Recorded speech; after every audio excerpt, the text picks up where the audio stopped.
23 people left from the company. That's what Harley Reynolds saw when the smoke cleared in the Hürtgen forest, November 1944. His unit had walked in with nearly 200 men. Now he was staring at barely enough survivors to fill a school bus. The Germans had this pistol that shot grenades, he'd remember.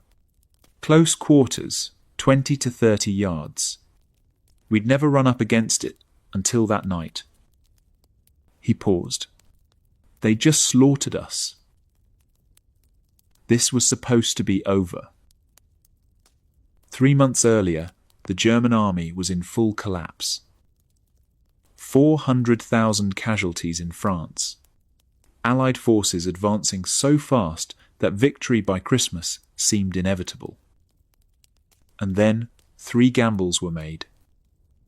3 catastrophic battles that would unfold simultaneously across Belgium, Holland and Germany, turning autumn 1944 into one of the bloodiest 90 days of the entire war.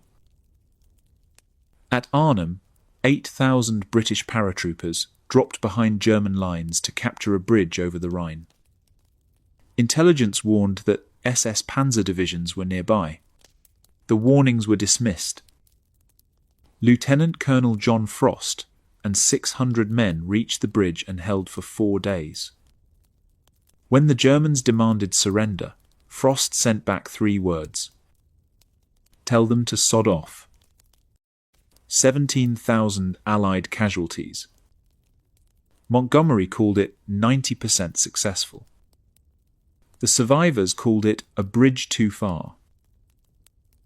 At the Scheldt estuary, Canadian soldiers fought through flooded Dutch polders to open the port of Antwerp. Chest deep in ice water. German 75mm cannons firing down causeways so narrow only one man could advance at a time. October 13th, Black Friday. The Black Watch Regiment lost 150 men in a single day attacking across open ground. 7,000 Canadian casualties over 5 brutal weeks. When the first convoy finally reached Antwerp, there was a ceremony with dignitaries from every Allied nation. "Where are the Canadians?" someone asked. Nobody had invited them. And in the Hürtgen forest, American divisions walked into 50 square miles of German defences. Hidden pillboxes, minefields, every 8 paces, artillery shells that exploded in the trees and rained shrapnel straight down. "Which one of us is going to get killed first?" a soldier whispered. "Which one gets the $1 million wound? Which one gets an arm blown off?" He stared at the forest. They're shooting real bullets up there. 33,000 casualties in 3 months. Some units saw 70% turnover. Veterans stopped learning the names of replacements. Not worth getting to know the new guy if he's just going to be dead the next day. The Americans called it the Death Factory. 3 battles. 90 days. More casualties than D-Day itself. And a question nobody wanted to answer. How did the Allies, on the brink of total victory, stumble into 3 simultaneous disasters? The answer begins with a crisis nobody saw coming. August 1944. The Allies were winning so fast they couldn't keep up with themselves. And that victory was about to become their biggest vulnerability. This is History Radio. Market Garden Disaster and the Death Factory. Military History Stories. Act 1. The Gamble, August 1944. The German army was in full retreat across France, leaving behind a trail of destruction and defeat. Since the D-Day landings in June, Hitler's forces had suffered catastrophic losses. 400,000 men killed, wounded, or captured. Thousands of tanks, vehicles, and heavy weapons had been destroyed or abandoned in the headlong rush to escape the Allied advance. The Western Allies seemed unstoppable. British, American, and Canadian forces were racing eastward, liberating French towns and cities at a pace that exceeded even the most optimistic predictions. Paris had been freed. The Belgian border was in sight. Germany itself lay just beyond the horizon, and victory seemed tantalizingly close. Then, suddenly, the advance ground to a halt. The problem wasn't German resistance. The Wehrmacht was still desperately trying to regroup and rebuild after the Normandy catastrophe. The problem was something Allied planners had underestimated: logistics. By September 1944, the Allies were suffering a severe supply shortage that threatened to derail their entire campaign. Every gallon of fuel, every artillery shell, every round of ammunition for the 5 Allied armies now advancing toward Germany still had to be transported from the Normandy beaches, over 300 miles to the rear. The ports that should have been supplying the frontline armies were either still in German hands or had been comprehensively sabotaged before their liberation. Cherbourg, captured in June, had been so thoroughly destroyed by German engineers that it would take months to make it operational again. Modern warfare needs lots of petrol, one soldier would later recall. Tanks gobble up petrol more than our cars do. The scale of the supply challenge was staggering. 5 Allied armies, more than 2.5 million men, were in the field, all dependent on a single supply line stretching back to Normandy. Every day, they needed thousands of tons of fuel, ammunition, food, and equipment just to maintain their positions, let alone continue advancing. To meet this unprecedented demand, Allied logistics officers had improvised the Red Ball Express, a one-way trucking route where supply trucks thundered along French roads at maximum speed, delivering supplies to forward depots before racing back for another load.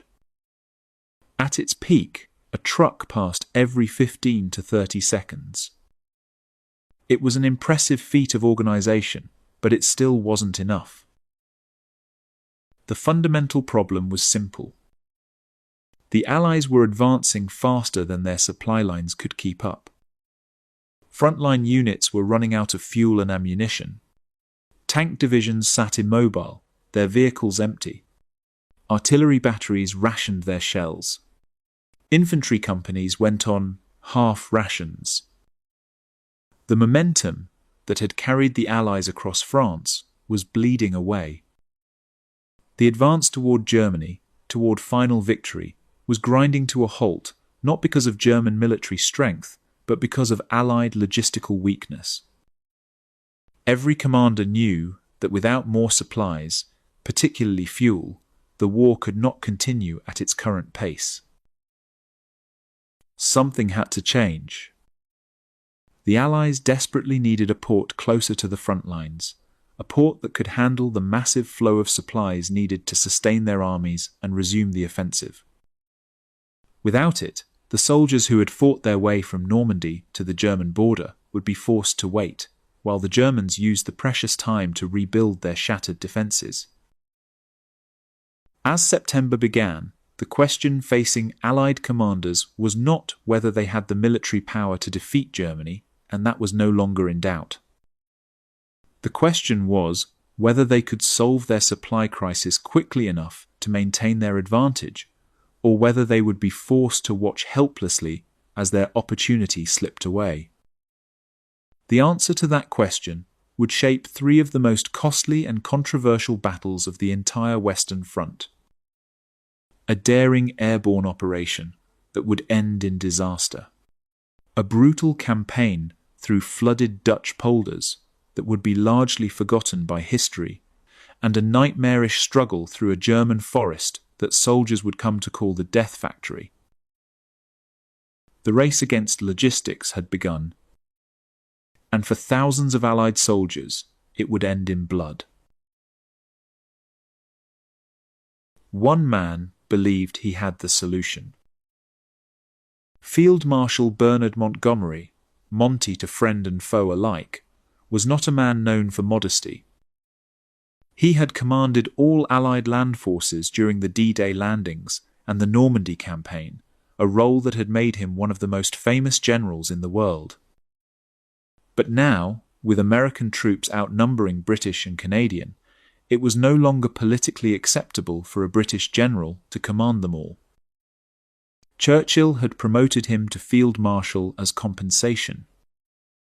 In reality, it was a demotion. Montgomery now commanded only the 21st Army Group, mostly British and Canadian forces. And Monty hated it. He looked at the map and saw what he believed was a golden opportunity.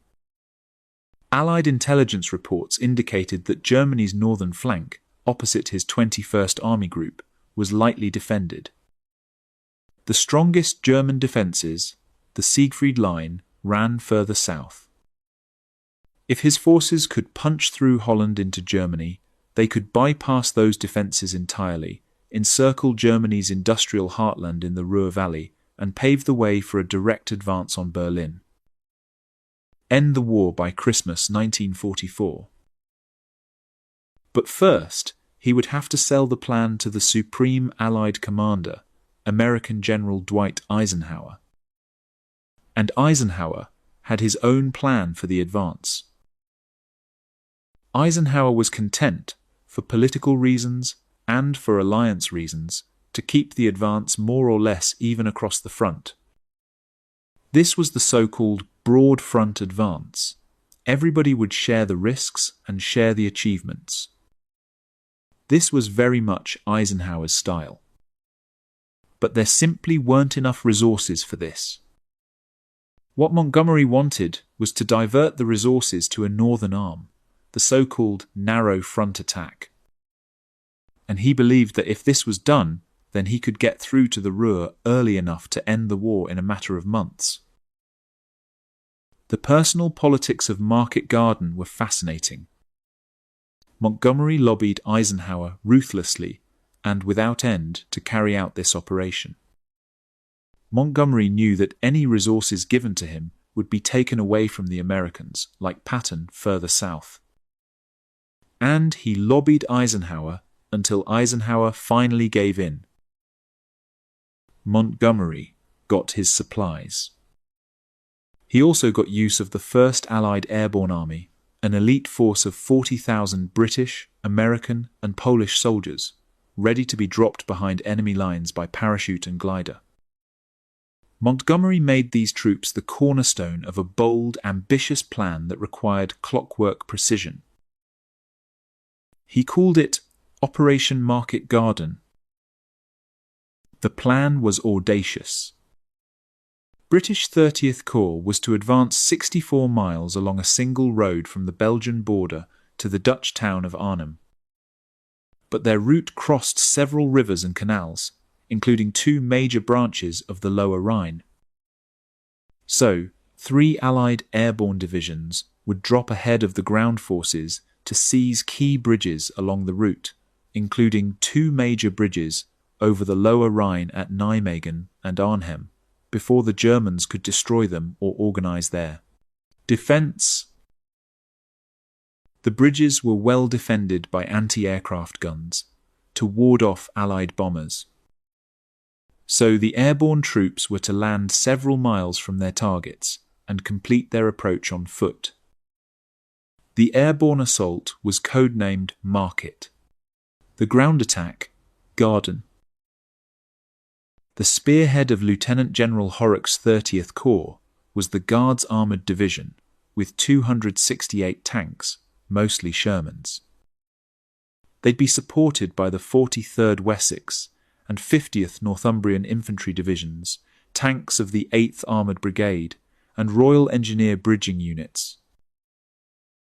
The airborne troops were under the command of Lieutenant General Browning's British 1st Airborne Corps, made up of British 1st Airborne Division, Polish Parachute Brigade, and 2 U.S. divisions attached for the operation, the 82nd and 101st Airborne.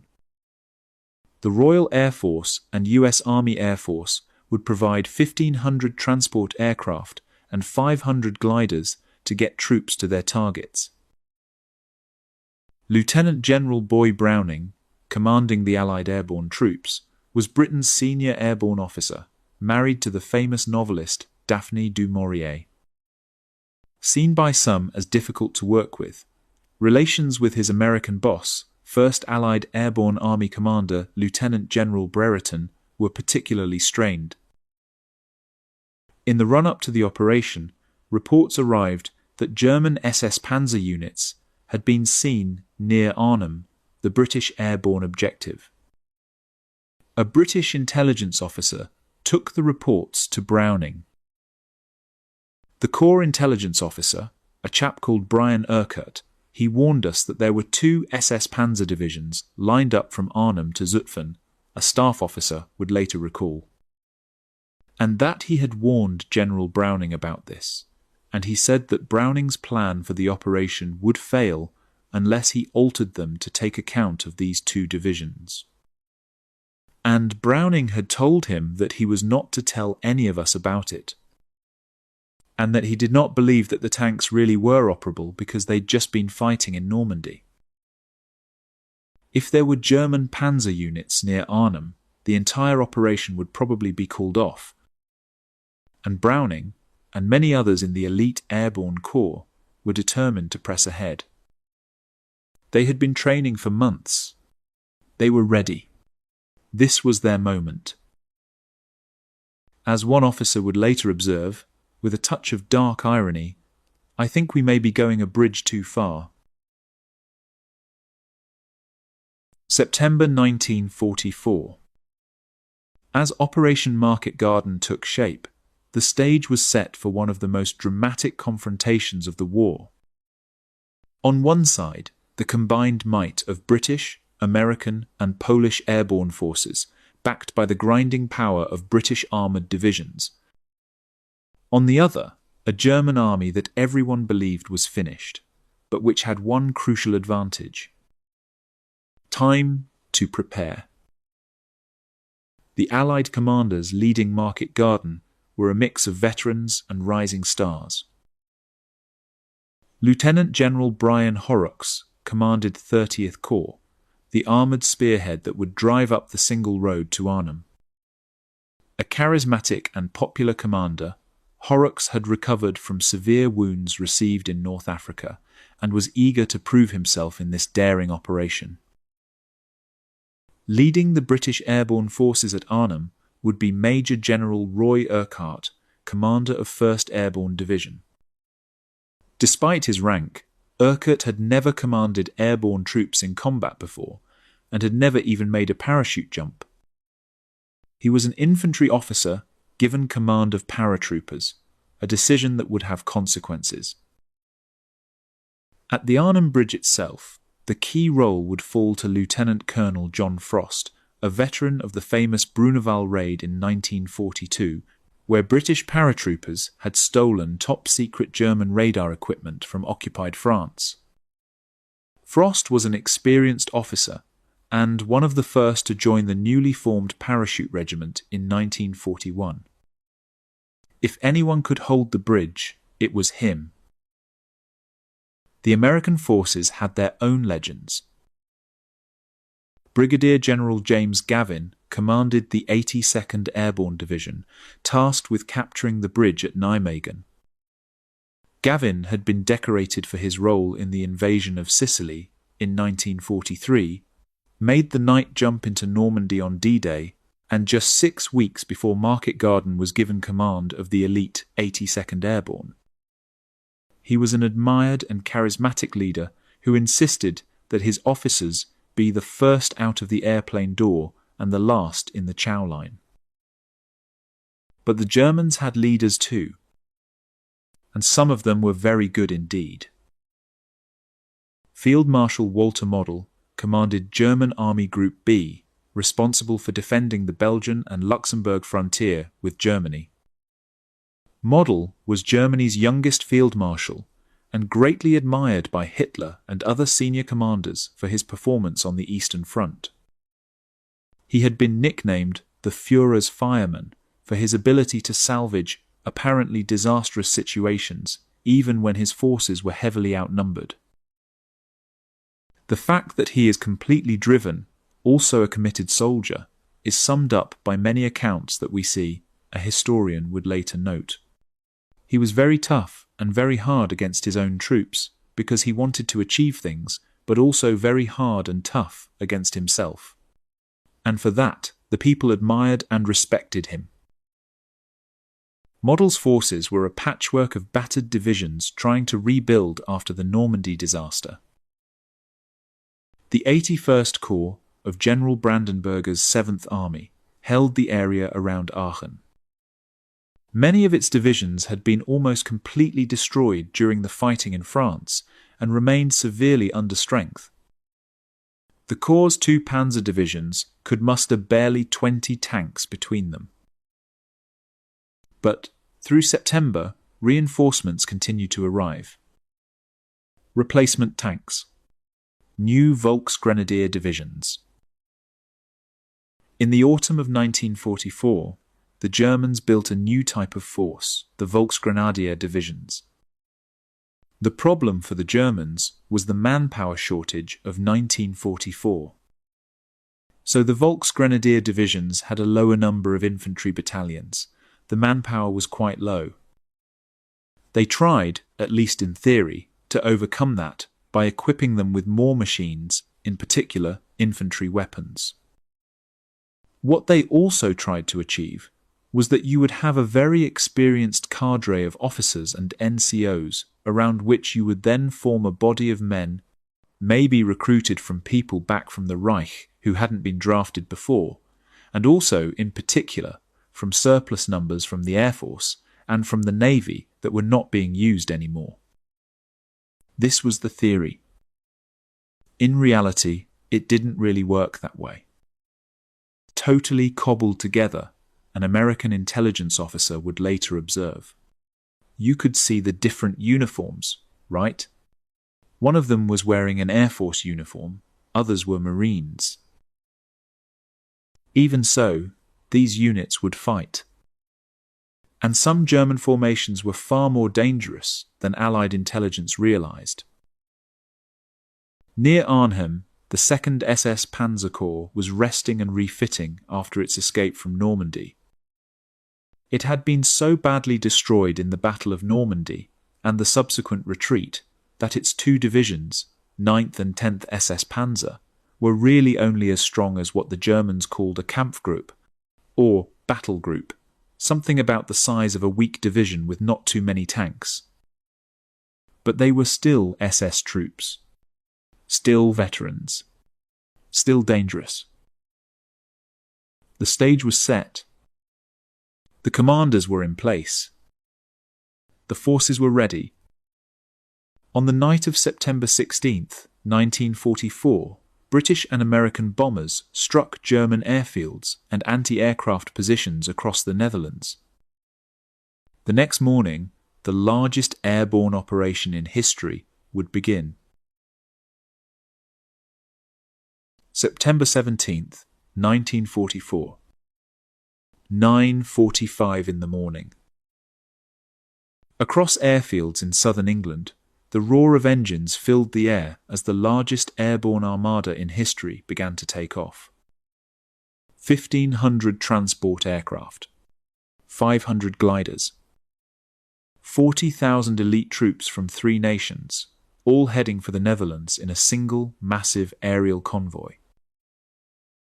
The vast air formation stretched 94 miles from front to back, so long that planes were still taking off in England while the first troops were already dropping over Holland. You could actually step over from one plane to another all the way across the Channel to Holland from England, one soldier would later marvel. That's how vast it was. Johnny Peters was in one of the leading British gliders, with clear views ahead. Right when we went over the North Sea, we could see the air-sea rescue boats in there, he'd remember.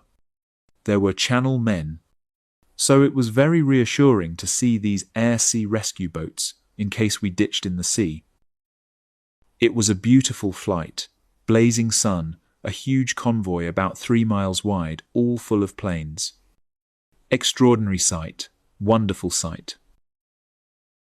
One of the largest gliders taking part in Market Garden was the Airspeed Horser, a British design, built mostly of spruce and plywood, its prefabricated sections often put together by furniture makers. The Horser carried 2 pilots and 25 troops, or loads, such as a jeep or a small anti-tank gun. Allied gliders were towed toward the landing zone by transport aircraft or bombers, then released to glide silently down toward their target. Although they weren't guaranteed a smooth landing, gliders did an excellent job of dropping a unit onto its target without scattering them, as often happened in parachute drops. But as the first wave of Operation Market reached the Netherlands, they discovered that plenty of German anti-aircraft guns had survived the previous night's raid by Allied bombers. "The ack-ack gunners firing in front of us," Johnny Peters recalled. Shortly afterwards, a cry went up from the back of the glider, "The tail's coming off." Now this was relayed from the back to the front. I was sitting at the front, behind the pilots, and my sergeant was sitting opposite. And he relayed that back to the pilot. He sent Ralph Maltby to have a look. He came back, big grin on his face, said, "You're all right, the fabric's been hit, it's only flapping about, but the tail's not coming off." So he sat down. We were very reassured about that. It was a narrow escape for everyone on board. But as Johnny Peters' glider approached the landing zone, they came under more fire, and the co-pilot was hit. "I knew he'd died by the look on Sergeant Watson's face," Peters said. Then you think to yourself, well, what would happen if the pilot gets killed? None of us could pilot the glider. The German machine gunners were firing their bullets, and they were coming through the glider, and one bullet, only one bullet, hit a bloke named Private Hughes in the leg. But we made a good landing. In most landing zones, German air defences were light and caught off guard. Most gliders touched down safely in open farmland. Parachute drops went almost exactly according to plan.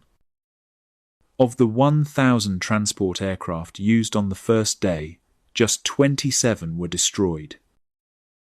"We weren't under fire at all coming in," one paratrooper remembered. "It was really nice. It was on a Sunday afternoon, about 1 o'clock, sun was shining. And it was an ideal type of operation, I call it." The British 1st Airborne Division landed 6 to 8 miles northwest of Arnhem with near total surprise. It was a perfect summer's day. They landed with no opposition at all. The US 82nd Airborne, landing near Nijmegen, were immediately welcomed by Dutch locals.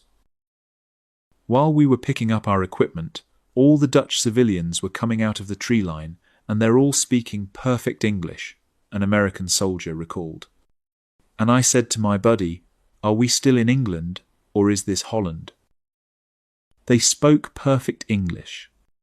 They wanted to tell us where the Germans were, and we wanted to get them off the landing zone so they wouldn't get hit. Meanwhile, the US 101st Airborne landed further south near Eindhoven. Second Lieutenant Frank Gregg received a less friendly reception.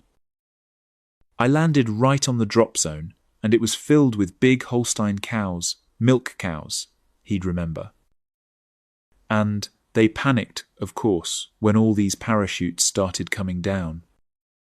And I'm thinking, oh man, I'd hate to have to write home from the hospital to say that I was severely wounded by a big Holstein cow, or something like that, or even killed by one, because they were really running around in the pasture. The US airborne troops quickly took control of the road between Eindhoven and Nijmegen. The Netherlands had been under Nazi occupation for 4 years, and the arrival of the Allied forces came as a huge delight for its citizens, especially for members of one of the best organized resistance groups in Europe. "I got all my troops to the bridge," an American officer recalled, "and about the time I got my foot on one end of the bridge, a Dutchman and a very pretty girl stepped on the other end. They were in black leather coats like the Germans wore, and both carrying submachine guns slung over their shoulders. And I said, 'I'm not sure these people are friendly.' So anyway, the girl came bursting over toward me and said, 'We are from the Dutch underground, and we are here to help you in any way you need help.' I thanked her, and so forth. She gave me a briefing that there were no enemy in town. It was clear of Germans. The airborne part of the operation had started well. Most troops had landed on, or close to, their intended drop zone. Now they needed to secure the vital bridges along 30th Corps' route to the Rhine. But the Allies didn't have it all their own way. A dash to the Arnhem Bridge by British paratroopers in jeeps hit a German roadblock. Most were killed or captured. The paras would have to reach the bridge on foot, but it would be a hard slog. They dropped us 7 miles from the bridge, and we were all carrying about 80 pounds worth of equipment and weapons, one soldier complained. "You can't run all the way. Merely walking will take about 4 hours. Problems were developing elsewhere too. North of Eindhoven, German engineers and Luftwaffe trainees blew up bridges over the Wilhelmina Canal before US paratroopers could reach them. 30 miles northeast at Nijmegen, more bridges across the Maaswal Canal were blown before the 82nd Airborne got to them. Back in Arnhem, British 1st Airborne was about to run into the SS Panzer units that Major Urquhart had tried to warn of. Fortunately, they were well below full strength. One of the legends about Operation Market Garden was that 1st British Airborne Division, which dropped at Arnhem, was dropping on top of 2 SS armoured divisions, 2 SS Panzer divisions. That is true in the sense that 9th and 10th SS Panzer Division were in the area, but they had been so badly destroyed in the Battle of Normandy and the subsequent retreat, they were really only as strong as what the Germans called a Kampfgruppe, that is to say something about the size of a weak division with not too many tanks. The Allies were taking a risk, which really only made sense if the Germans weren't going to fight. And they did. But there was another problem developing, one that would prove just as dangerous as German resistance. The radios weren't working. When we got there, the signals didn't work, so that was a waste for a start, a signals officer would recall bitterly. I felt that because I couldn't even talk to my men, I wasn't doing my job. British 1st Airborne had brought 4 different types of radios to Arnhem. None of them could talk to each other. Most couldn't reach more than a few hundred yards. The wireless set 68, used between companies and battalions, required long copper aerials that slotted together. Wireless operators always used to say it was like having an enormous neon sign above you, with this huge great aerial waving around, telling the enemy where you were. One operator remembered. Which wasn't very popular. There were many problems with the radio communications in Arnhem, and a lot of those were known about before they set off. The whole thing was a gamble, and they gambled on the fact that radio equipment, which really wasn't quite up to the job, would just about do the job. They gambled wrong. Within hours of landing, British paratroopers were scattered across the countryside west of Arnhem, unable to coordinate their movements, unable to call for support, unable even to report their positions. And somewhere in the chaos, Major General Urquhart, the division commander, had disappeared into the streets of Arnhem itself, out of contact with everyone.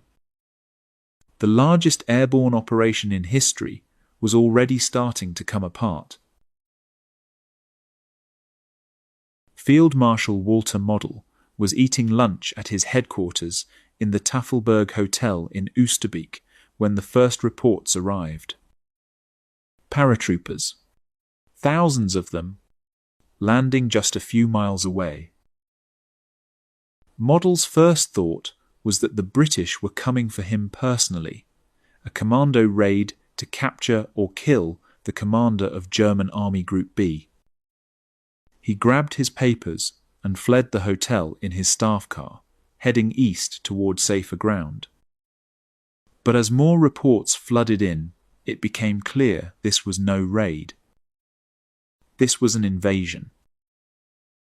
Model was Germany's youngest field marshal, just 53 years old, and Hitler's favourite troubleshooter. On the Eastern Front, he had earned the nickname the Führer's Fireman for his ability to stabilise collapsing situations through sheer force of will and tactical brilliance. Aggressive, demanding, and utterly committed to the Nazi cause, Model drove his men hard, but he drove himself harder. And now, just 3 weeks after taking command of Army Group B, he was facing the largest airborne assault in history. Within hours, Model had grasped the Allied plan. A crashed British glider near his headquarters yielded a gift beyond price, a complete set of orders for Operation Market Garden. Model now knew everything.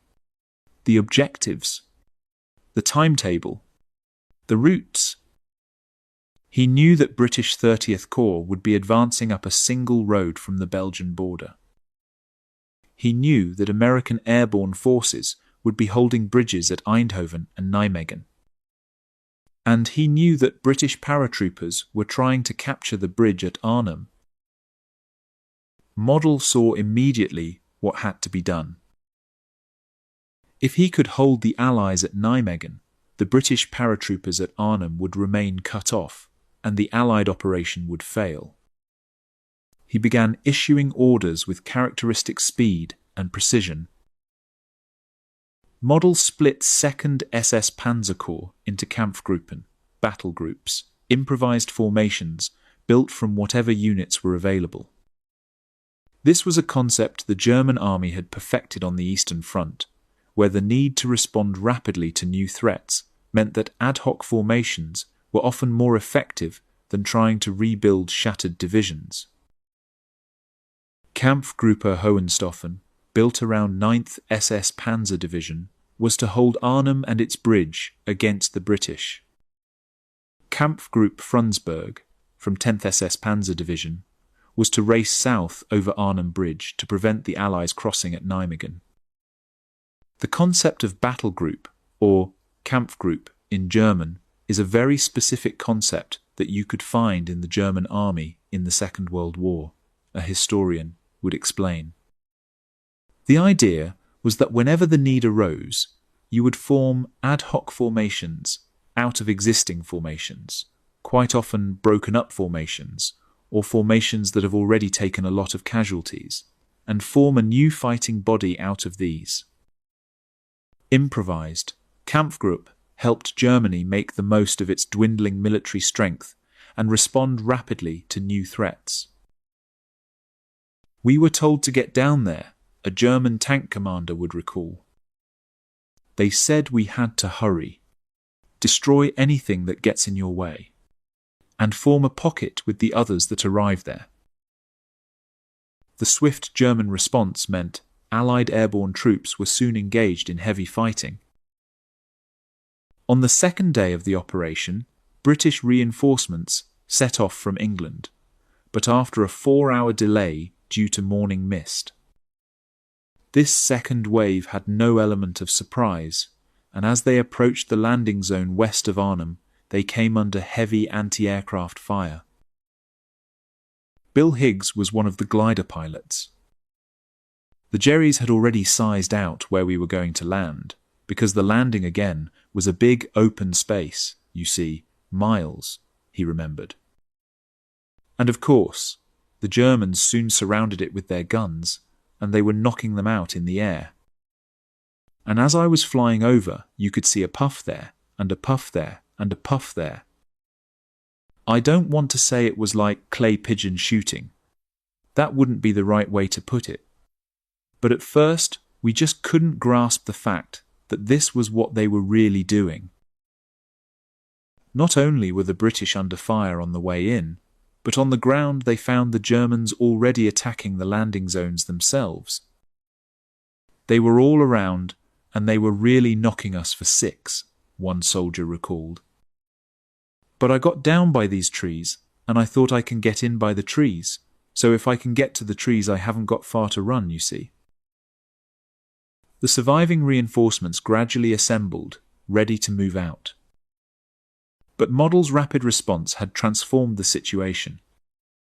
What was supposed to be a swift, surprise assault had become a desperate fight for survival. At 2:35 in the afternoon, on September 17th, the Allied ground attack began. Tanks of British 30th Corps crossed the Dutch-Belgian border on the road to Arnhem, working to a strict timetable. They needed to reach Eindhoven by the end of the day, a distance of 13 miles. Within 10 minutes, they were hit by a German ambush and lost several tanks. We were being fired on from the flanks as we pushed up the road, a tank commander recalled. I don't know if you know Holland, but it was then just a series of country roads. There was nowhere to go. The tank couldn't go off the road. He'd sink, because Holland was built on water. You travelled on dike roads most of the time. And travelling on dike roads in the dark and the wet is not very comfortable at times. With air support from Typhoon fighter bombers, the British tanks pushed on along what soon became known as Hell's Highway. But the single road through open country was highly exposed. German gunners had perfect fields of fire, and they were armed with one of the most lethal anti-tank weapons of the war. The German PaK-43 anti-tank gun fired an 88mm shell that could penetrate the armour of a Sherman tank at 2.5 kilometres away. British tank crews called it the finest gun ever for tank warfare. You have the situation that British tanks had been knocked out, and they can't even see the enemy that is firing at them. Each time a German anti-tank gun picked off the lead British tank, the rest of the column was stuck behind it on the single road until the destroyed vehicle could be cleared. Clear the wreckage, advance, next tank hit. Clear the wreckage, advance, next tank hit. You were sitting ducks, Ray Cumberly, driving a Cromwell tank, would remember. Because the 88mm guns, those were the anti-tank the Germans had. I think it was the finest gun ever for tank warfare, in particular. 30th Corps managed to advance just 5 miles on the first day, failing to reach Eindhoven, which remained in German hands. Just 24 hours into the operation, and Market Garden was already behind schedule. On the second day, the tanks finally reached Eindhoven, half a day late, where jubilant Dutch civilians lined the streets to cheer their liberators. But the next objective was Nijmegen, 40 miles to the north. And Nijmegen was still in German hands. The American 82nd Airborne had landed successfully near the city, but hadn't been able to capture the crucial bridge over the Waal River. Now, British tanks and American paratroopers would have to fight for it together. When we got to Nijmegen, the Grenadier Guards in Shermans were in the lead, a British soldier recalled, but when they got there, the American paratroopers had not captured the bridge, which meant they had to fight for the bridge. An attack on the bridge would mean more crucial hours lost, but there was no other option. On day 3, a combined assault by British tanks, infantry, and US paratroopers attempted to seize Nijmegen and its bridge. They ran into fierce German resistance. The attack failed. Model's plan was working. Kampfgruppe Frundsberg had raced south from Arnhem and now held Nijmegen against the Allied assault. Every hour the Allies were delayed at Nijmegen was another hour that British paratroopers at Arnhem were cut off and alone. Back at Arnhem, Lieutenant General Urquhart had finally managed to rejoin his division after spending 36 hours trapped in a Dutch house surrounded by German troops. But breaking through to John Frost's men at the north end of the bridge looked increasingly unlikely. The rest of the division was now surrounded in the western suburb of Oosterbeek, struggling to hold its own position. Colonel Frost's force, just a few hundred strong, clung on desperately at the bridge as German attacks intensified. 30 hours behind schedule. Nijmegen still in German hands. Arnhem cut off. Operation Market Garden's all-important timetable was in tatters. Ray Cumbley was driving one of the Welsh Guards' Cromwell tanks, frustrated by their slow advance. As we crossed, it was almost dusk, and we knocked 2 German tanks out, he recalled, but then we were at a standstill overnight before we advanced the next day. And, of course, when we advance ever, we couldn't do it, and of course the airborne were being closed in by the SS. There was no chance for them, and we were determined. We thought we could get there, but we couldn't. Allied airborne units were now in heavy fighting for a series of bridges that 30th Corps would need for their advance through the Netherlands into Germany itself. The 101st Airborne Division had successfully captured the crossings at Eindhoven. The 82nd, tasked with capturing the bridges at Nijmegen, were just south of their objective at Grave. But at Arnhem, British 1st Airborne was in trouble. About 5,000 men were scattered west of town, in heavy fighting with local German forces as well as the Waffen-SS troops. Only around 300 men had managed to reach their objective, the Arnhem Road Bridge, and were now dug in at its northern end, under the command of Lieutenant Colonel John Frost. And the clock was ticking. Lieutenant Colonel John Frost had done exactly what he was asked to do. Against all odds, he and his men had fought their way through Arnhem and reached the bridge over the Rhine, the prize that would unlock Montgomery's entire plan. They had secured the northern end, dug in around the buildings overlooking the approach, and prepared to hold until 30th Corps arrived to relieve them. 48 hours, they'd been told. Hold for 48 hours. John Frost was an experienced officer and one of the first to join the newly formed Parachute Regiment in 1941. He'd led daring missions into German-held territory before, including the successful Bruneval raid on the coast of occupied France to steal top-secret German radar equipment. If anyone could hold that bridge, it was Frost. We had been ordered in the brigade orders that our job was to capture Arnhem Bridge and hold it for 48 hours until we were relieved from the south. Major Tony Hibbert, Frost's second-in-command, would recall. We'd actually done the job. We'd captured the bridge. We held the north end of it, which was the only bit that was necessary.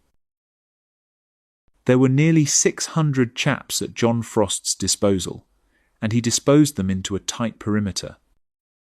But he could only go so far as he had chaps. The perimeter was small, just a few blocks, but it commanded the bridge approaches. Anyone trying to cross would be walking into a killing zone. As night fell on September 17th, Frost radioed divisional headquarters that they had secured the northern end of the bridge.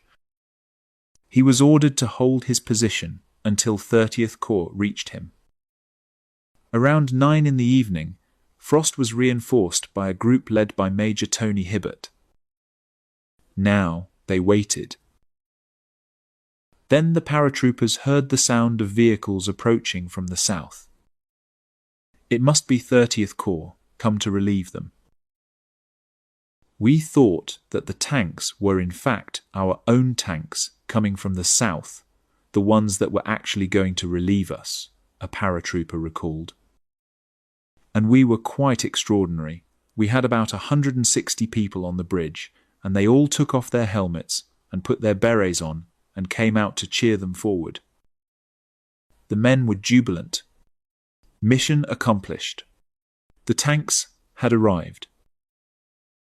And, of course, it wasn't until they came up to the top of the bridge that we saw that they'd got the wrong insignia on. SS Reconnaissance Unit. Not British tanks. German. The column tried to rush the bridge, confident they could overwhelm the British position. They were wrong. And you could see the fear on their face, what they were running into, the paratrooper continued. We had 3rd Para under there, and they opened up, and they killed all those people that charged over the bridge. The German column was wiped out in a barrage of fire from small arms, anti-tank guns, and the British Army's unique anti-tank weapon, the P8. The Projector Infantry Anti-Tank, or PAT, was an unusual-looking weapon, very cumbersome, very heavy, about 15 kilograms in weight. It was really important that you got very, very close to the target. Ideally, if you're trying to knock out a tank, you want to be to the side of it, on its flank, or even better, behind it. You'd pull the trigger, the spring would shoot forward, hit the detonator at the back of the bomb, and the bomb would fly forward. The detonator would then recock the spring, ready for the next round to be put in it. One of the problems with it was that the tail end of the bomb was hollow, so it acted like a rifle barrel. So, as it exploded, it would then fire the remains of the detonator straight back towards the PAT operator. So you'd have to duck out of the way as soon as you'd fired. They were incredibly effective. There were more tanks knocked out with PATs than there were by rocket-firing Typhoons and Tempests. Frost's men had won the first round, but it was clear now that they wouldn't be relieved in 48 hours. And the Germans were coming in force. On day 2, the situation deteriorated rapidly. We were doing very well for the first 3 or 4 hours, Tony Hibbert recalled, and then, of course, the Germans put their artillery units on the other side of the river. And, from that moment onwards, we were under a continual artillery attack.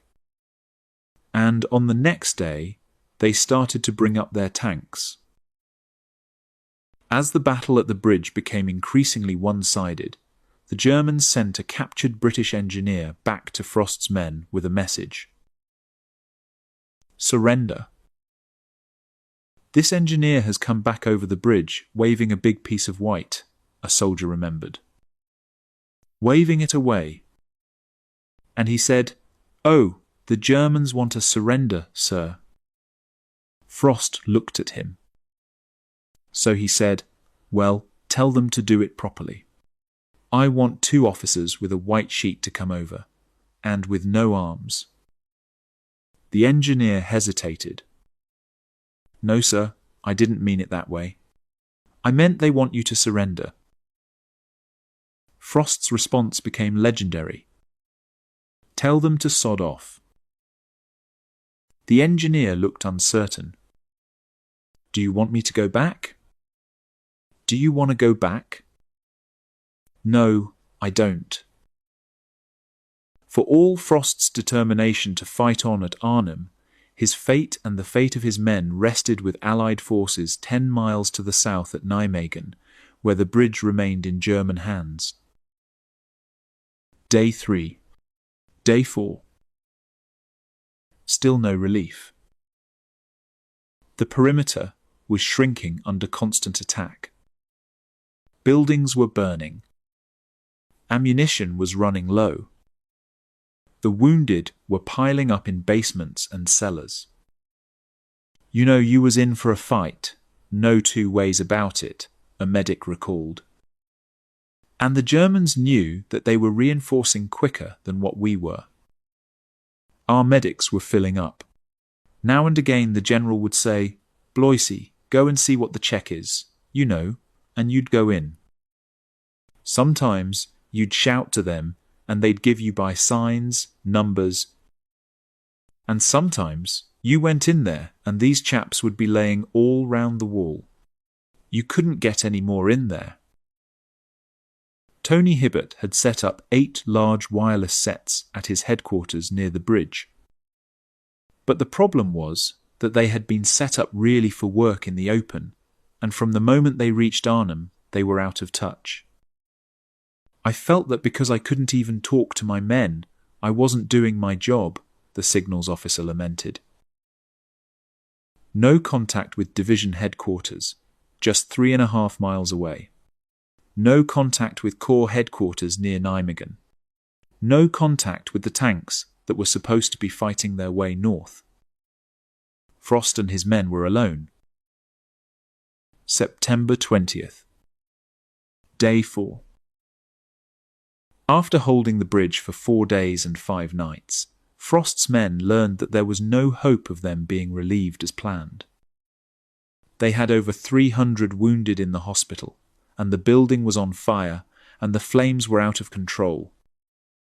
They requested a ceasefire to help with their enormous number of casualties. "We had to ask the Germans not only for the ceasefire, but to send some of their men to help us get our wounded out," Tony Hibbert recalled. That took about 2 hours. And at the end of that time, the Germans had infiltrated the perimeter that we'd been defending. With no ammunition left, Frost's men began to surrender. But some decided to try and rejoin the rest of the division, held up in Oosterbeek, 2 miles west. "There was no point in trying to defend the bridge," one officer said. "So I split them up into parties of 10 to try and make their way back to the main perimeter in Oosterbeek. But there were too many Germans. Wherever we went, we ran into Germans, and we were all taken prisoner." During the truce, the German commander sought out his British counterpart. Colonel Frost, badly wounded on the second day, was still able to talk. The German commander saluted. "Colonel Frost, I salute you," he said. "We've just come back from Russia, where we'd been fighting for 2 years, and I've never seen people, any people, as brave as yours. I salute you." Which was nice.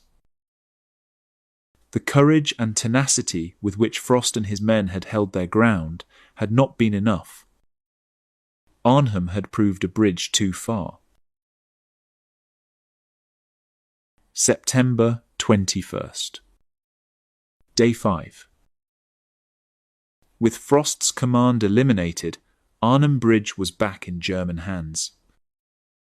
The rest of the 1st Airborne Division were dug in around Oosterbeek, on the wrong side of the river, from British and American forces, pushing up from Nijmegen. But 30th Corps' progress along Hell's Highway remained painfully slow. The commander of the 82nd Airborne had come up with a desperate plan. Brigadier General James Gavin had been decorated for his role in the invasion of Sicily in 1943, made the night jump into Normandy on D-Day, and just 6 weeks before Market Garden was given command of the elite 82nd Airborne. He was an admired and charismatic leader who insisted that his officers be the first out of the airplane door and the last in the chow line. Faced with stubborn German resistance at Nijmegen, Gavin proposed to have the 504th Parachute Infantry Regiment cross the Waal River 2 miles downstream so they could then launch an attack on the bridge from both ends. The crossing had to be made in collapsible wood and canvas boats under heavy enemy fire. Half the soldiers in the first wave were either killed or wounded. "Some of the bravest men I ever saw," a British tank commander would say later. But with men across the river, the Allies could launch their simultaneous attack on both ends of the bridge. The Germans tried to blow the bridge, but the explosives failed, and the surviving defenders fled. The road to Arnhem was open. But the Allied advance along Hell's Highway had been long and arduous, and they were now 30 hours behind schedule. Operation Market Garden's all-important timetable was in tatters.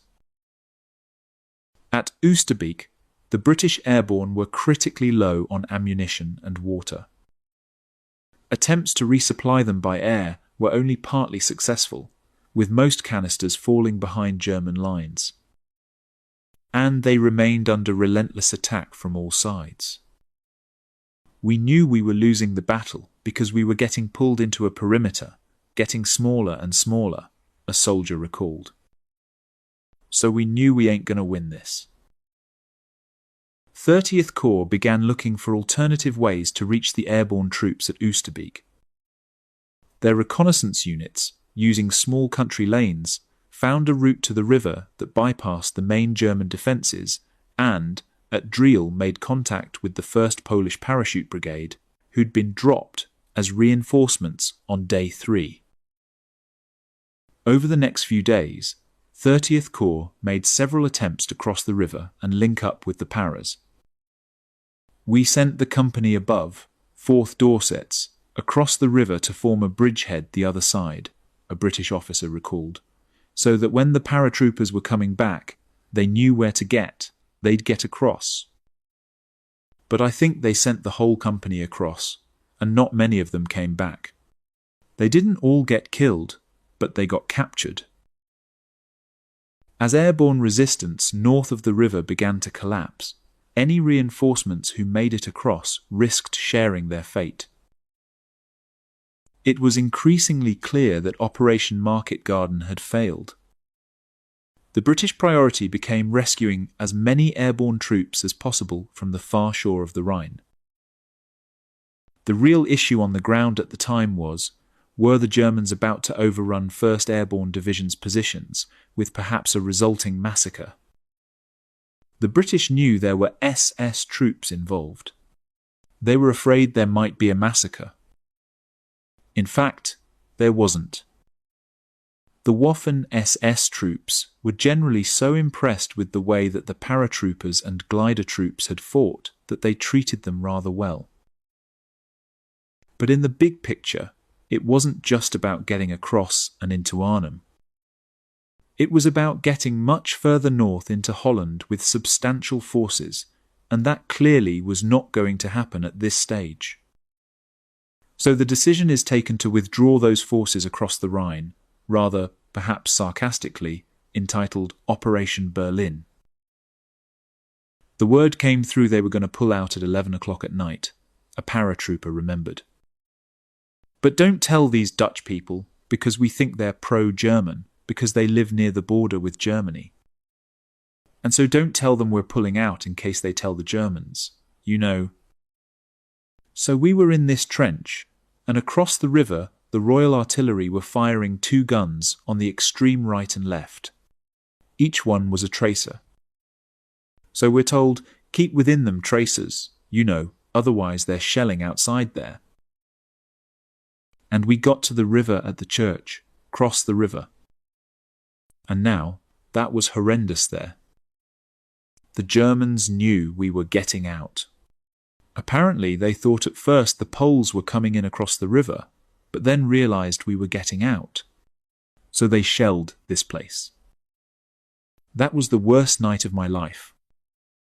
And I have nightmares about that. Many of them. They managed to get about 2,400 Allied troops across the Rhine that particular night, which practically ends the fighting in the Arnhem area. And the Germans, of course, claim this as their victory. The Battle of Arnhem ended amid death and chaos and a humiliating British retreat. The recriminations began almost immediately. "I felt ashamed that being English, that we was losing the battle through incompetence," one soldier said bitterly. "The British performed poorly because they didn't listen," an American officer observed. "They were good soldiers. Oh hell, they were brave. But the command, they were crazy.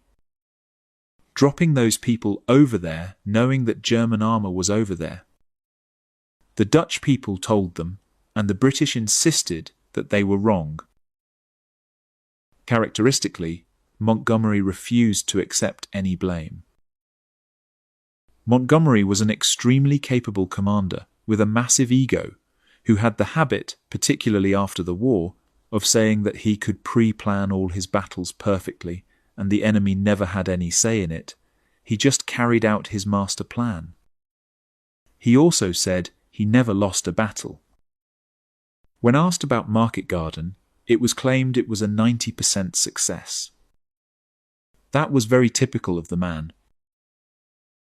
Monty's master plan had not got the Allies across the Rhine and into Germany, as promised, and the war would not be over by Christmas. Instead, Eisenhower's broad front strategy would resume once the Allies had resolved their supply crisis, a crisis that had only been exacerbated by Operation Market Garden. Market Garden drew a substantial amount of supplies away from other areas of the Allied front. Most importantly, the Southern American armies, like Patton's Third Army, were starved of fuel and had to slow their advance as a result. Market Garden also distracted Montgomery from other important areas of his responsibility. Most importantly, although the port city of Antwerp was captured, Montgomery neglected to capture the areas leading into the port. The Germans controlled the estuary between Antwerp and the sea, and that meant that the Allies couldn't start using the Antwerp port for much longer time than they should have. Operation Market Garden was one of the war's great what-ifs, a chance to shorten the war and so save many thousands of lives, squandered through poor planning and in spite of the heroism and skill of many who took part. "We jumped September 17th, and we were relieved by the Canadians on the 11th of November, an American paratrooper recalled. "We just sat there facing Germany, just sat there, because it was as you British say, it was a cock-up. It was a cock-up. It was a mess, really." September 4th, 1944. While the Allied High Command was planning Operation Market Garden, another event was unfolding that would prove far more important to the final outcome of the war.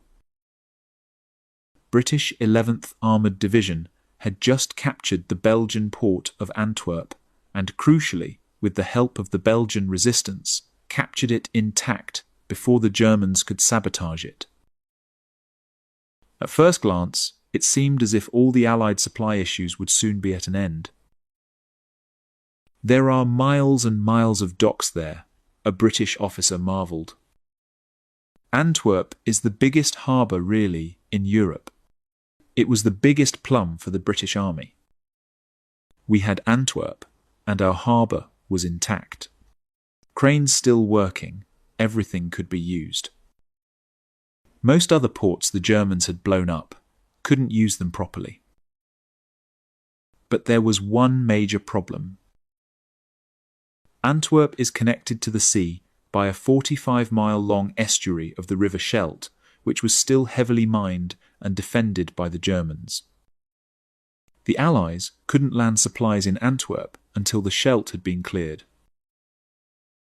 Once the Scheldt estuary was cleared, the Allies could turn that into their main supply port, sufficient to supply their entire war effort as they drove into Germany.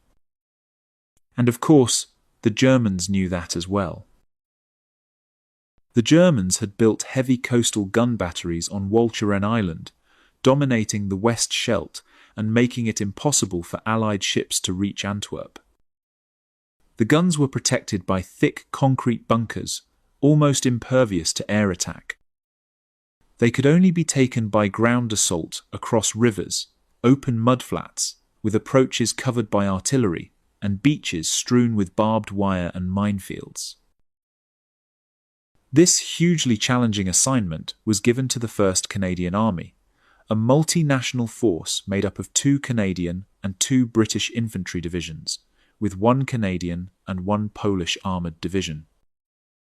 The army included Normandy veterans, but their combat experience was being diluted by raw recruits. Some of them hadn't been in the army less than 6 months, one veteran complained.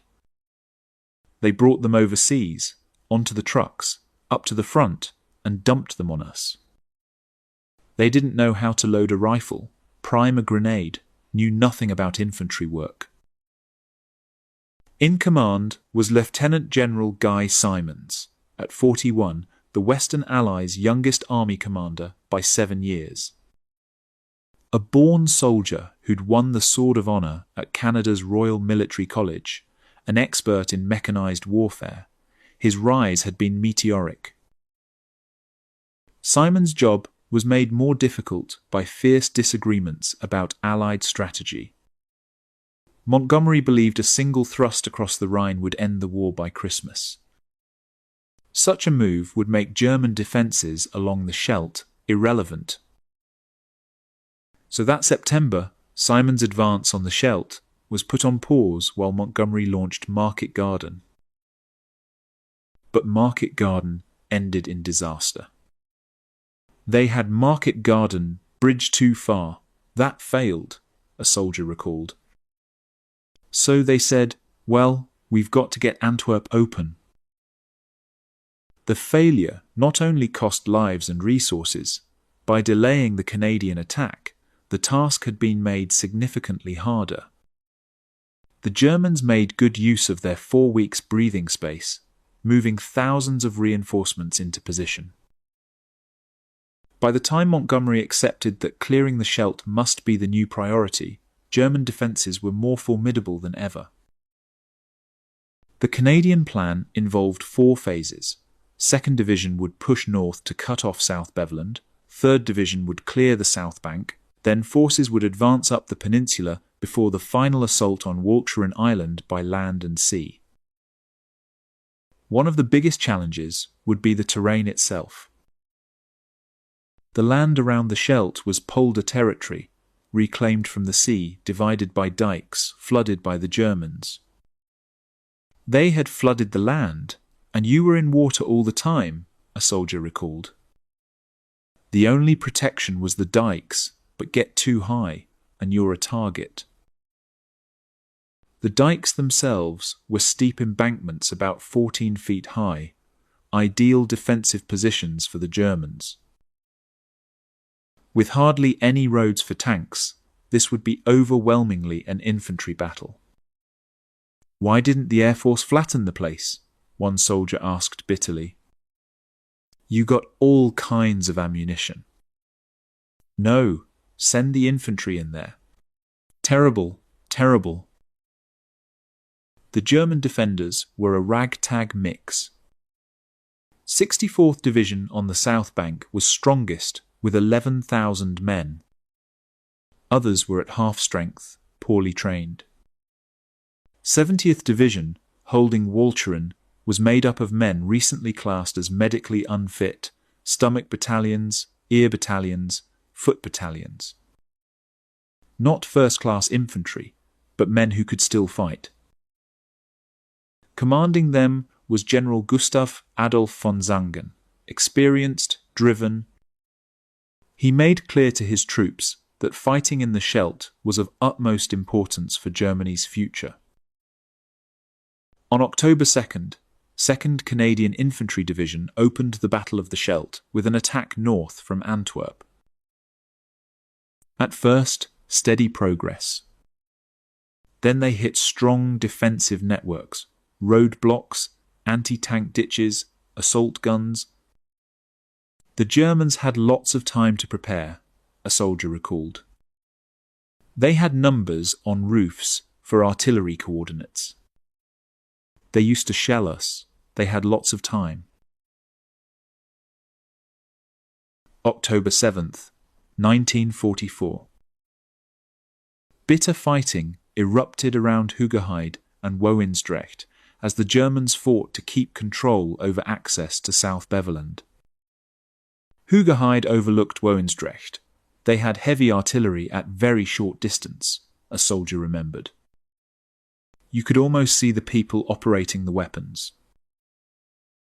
The assault guns stalling the Canadian advance belonged to Kampfgruppe Chill, a battle group of about 3,000 men, remnants of shattered divisions welded into an elite force. The Germans called them the Fire Brigade of the Scheldt Estuary. Wherever fighting was heaviest, this unit would be sent. The Sturmgeschütz assault guns were low profile, hard to hit, deadly in defense. As production facilities were lost, Germans even added concrete to the front for extra armor. Kampfgruppe Chill launched fast-moving counterattacks whenever possible.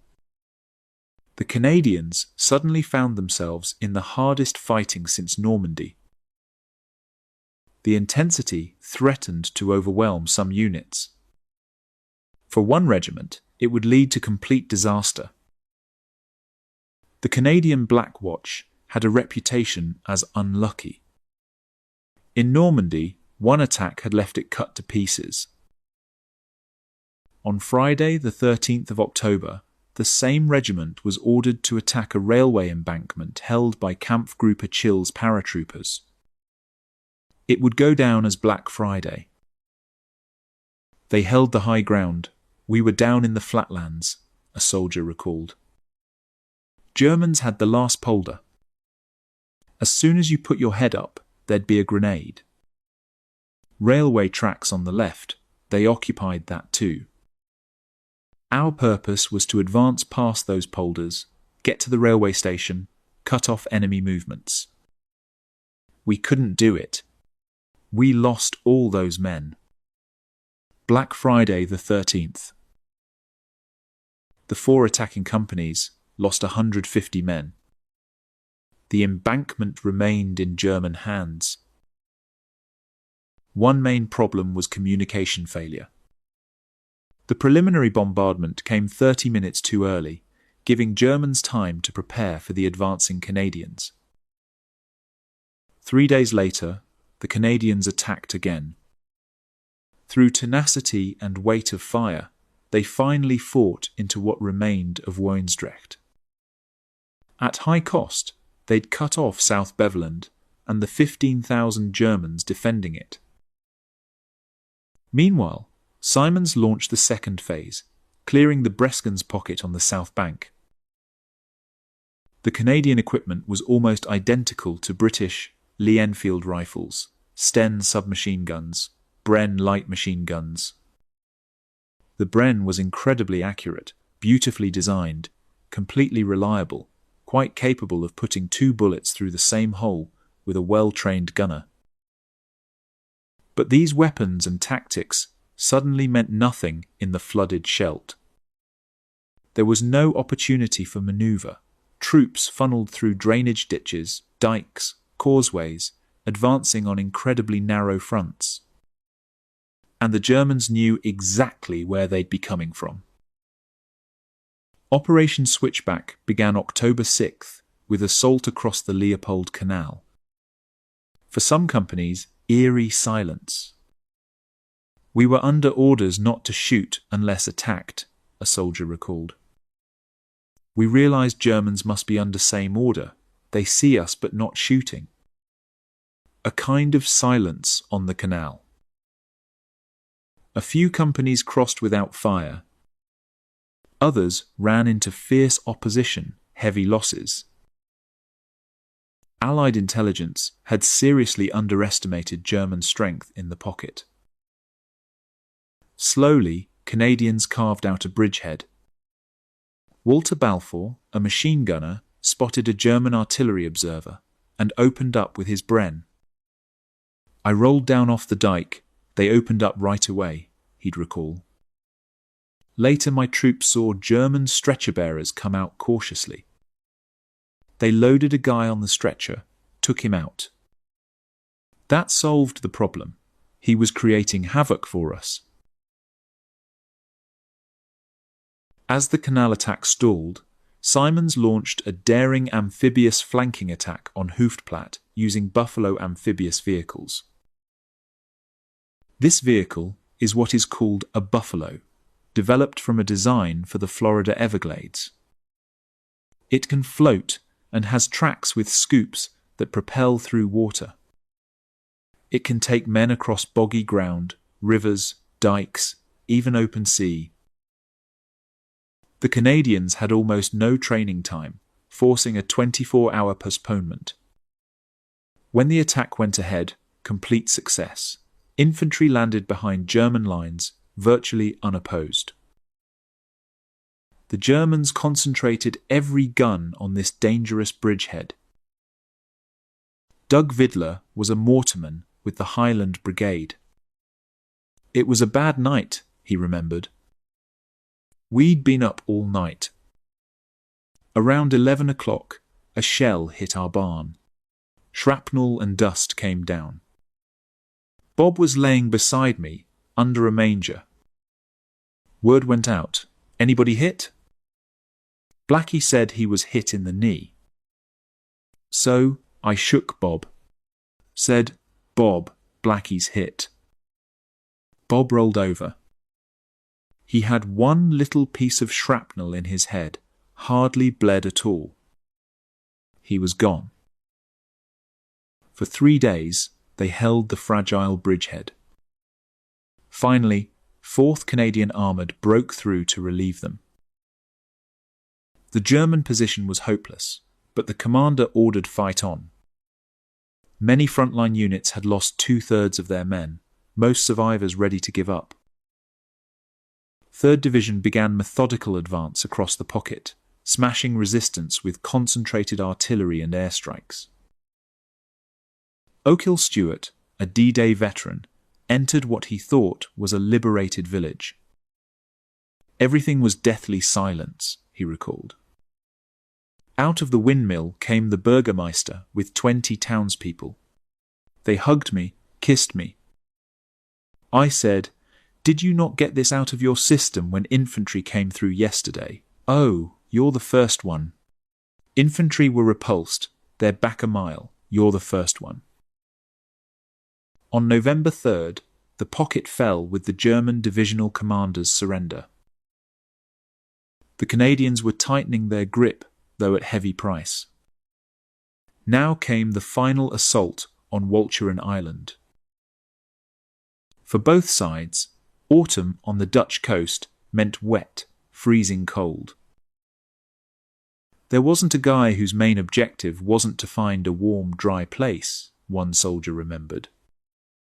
We were all half-conscious. It was cold. Ice forming on canal edges. Green grass covered in white frost. Soldiers fought daily battles to stay warm, dry, find hot food. The Scheldt was freezing cold, another recalled. Canadians fighting in greatcoats, balaclavas, leather jerkins, anything to keep warm and keep water out. Canadian rations weren't imaginative. 10 hard biscuits, meat extract, oatmeal blocks, 2 bars, chocolate, boiled sweets. Simple food cooked on hexamine stoves. Added to discomfort was growing combat fatigue crisis. 2nd and 3rd Divisions had been in constant combat since Normandy. Because of Canadian law governing overseas service, they weren't getting enough replacements. The army was built from volunteers to fight in Europe. Not everybody volunteered, creating manpower shortage. Troops in Europe were worn down with no relief in sight. More soldiers broke down under the strain. In the First World War, shell-shocked, we called it battle fatigue, one explained. Guys got it, a couple weeks into action. Sent to sleep camp, needle, sleep a day or two, rest up, send back up. Theory was 2 trips to sleep camp, you went to Labour Battalion. But so short of men, kept sending them back. It was a damn disgrace. Some deserted. I had a close friend, tip-top soldier, but once mortar shells came, he'd run in circles. I'd have to jump on him, punch him out to keep him quiet. Despite the manpower crisis, 2nd Division got another vital role. Attack west along the narrow peninsula ahead of the final Walcheren assault. They'd faced German 6th Parachute Regiment, as exhausted as the Canadians, but still fighting doggedly. They'd been safe from air attacks thanks to heavy cloud. But when skies cleared, Hawker Typhoons and Supermarine Spitfires swarmed in.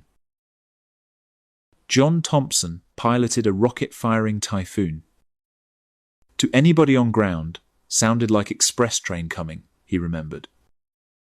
Particularly a salvo. Germans very leery about Typhoons. Didn't like the noise. German prisoners would say the noise is pretty terrifying. Late October, Allies used radio intercepts to pinpoint von Zangen's headquarters, sent 4 squadrons of Typhoons.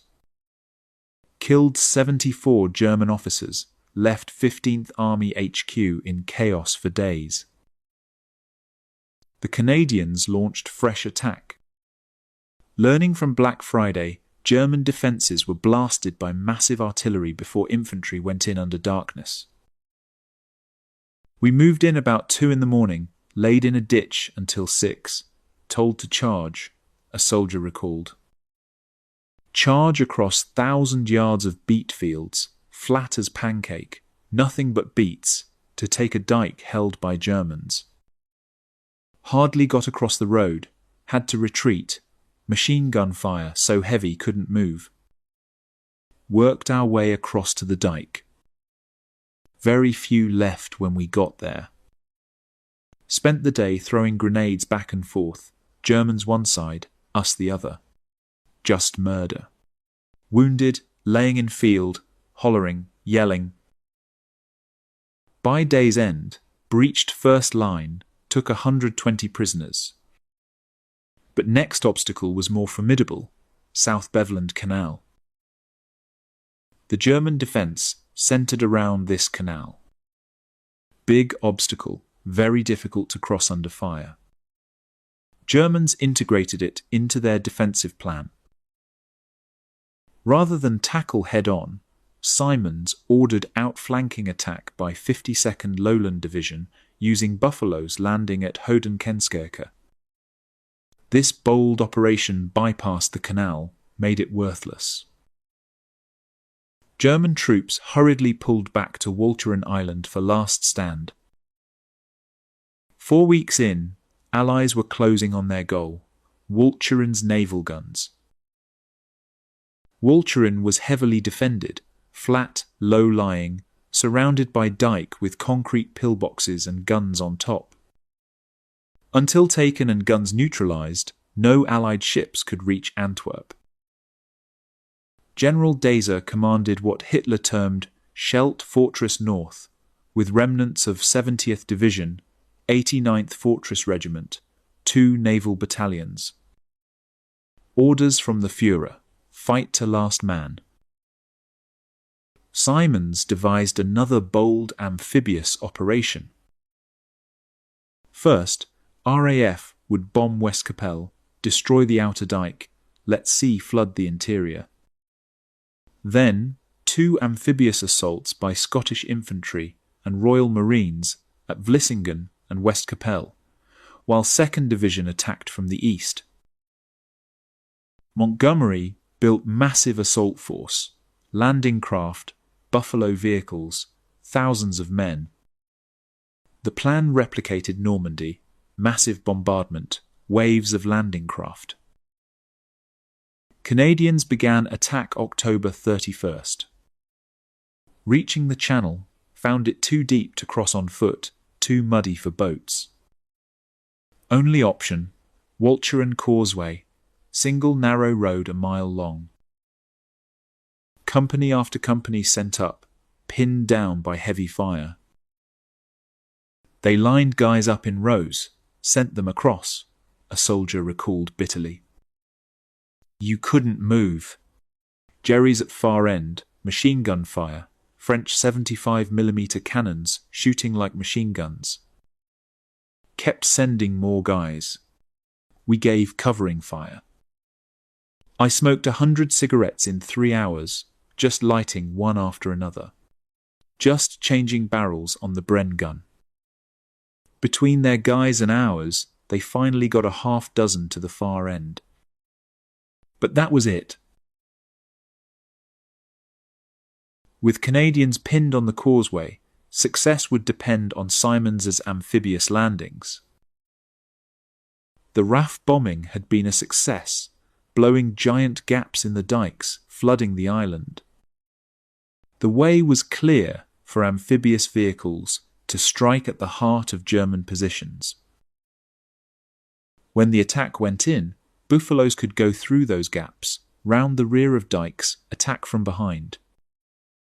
The Buffaloes were perfect, armour-plated on front, 20mm cannon and Browning machine guns, putting suppressing fire on German positions.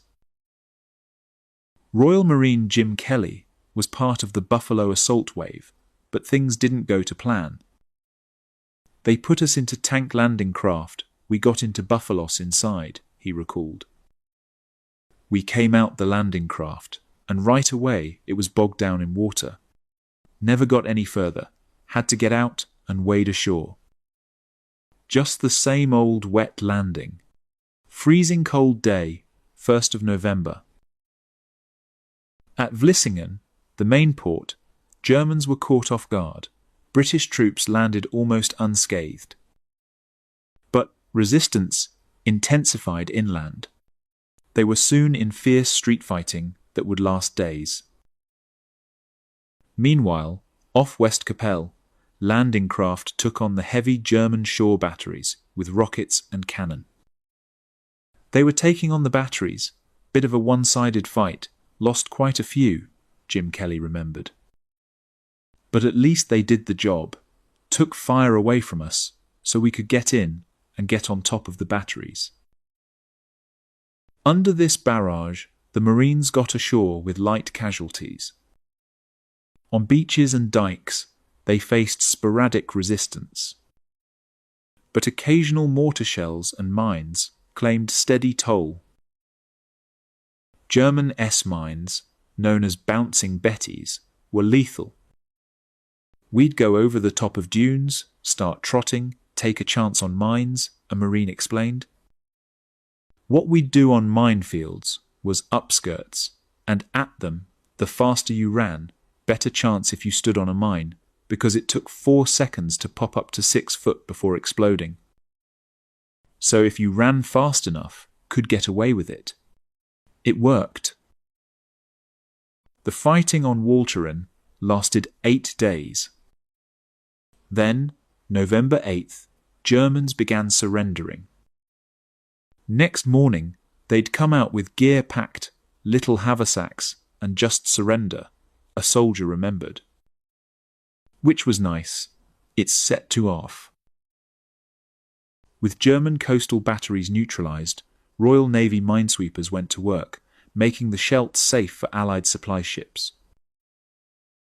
On November 28th, the first Allied convoy sailed up the Scheldt to unload precious supplies at Antwerp docks. The first ship was from Canada. The opening of Antwerp was a serious blow to the Third Reich. More V-2 rockets were aimed at Antwerp than any other place. Antwerp was also the objective of Hitler's final offensive, the Ardennes, to retake it, cut off supplies, undermine Allied war effort. The battle for the Scheldt was a hard-fought 5-week campaign led by Canadian troops who paid a heavy price. Around 7,000 of 12,000 Allied casualties were Canadians.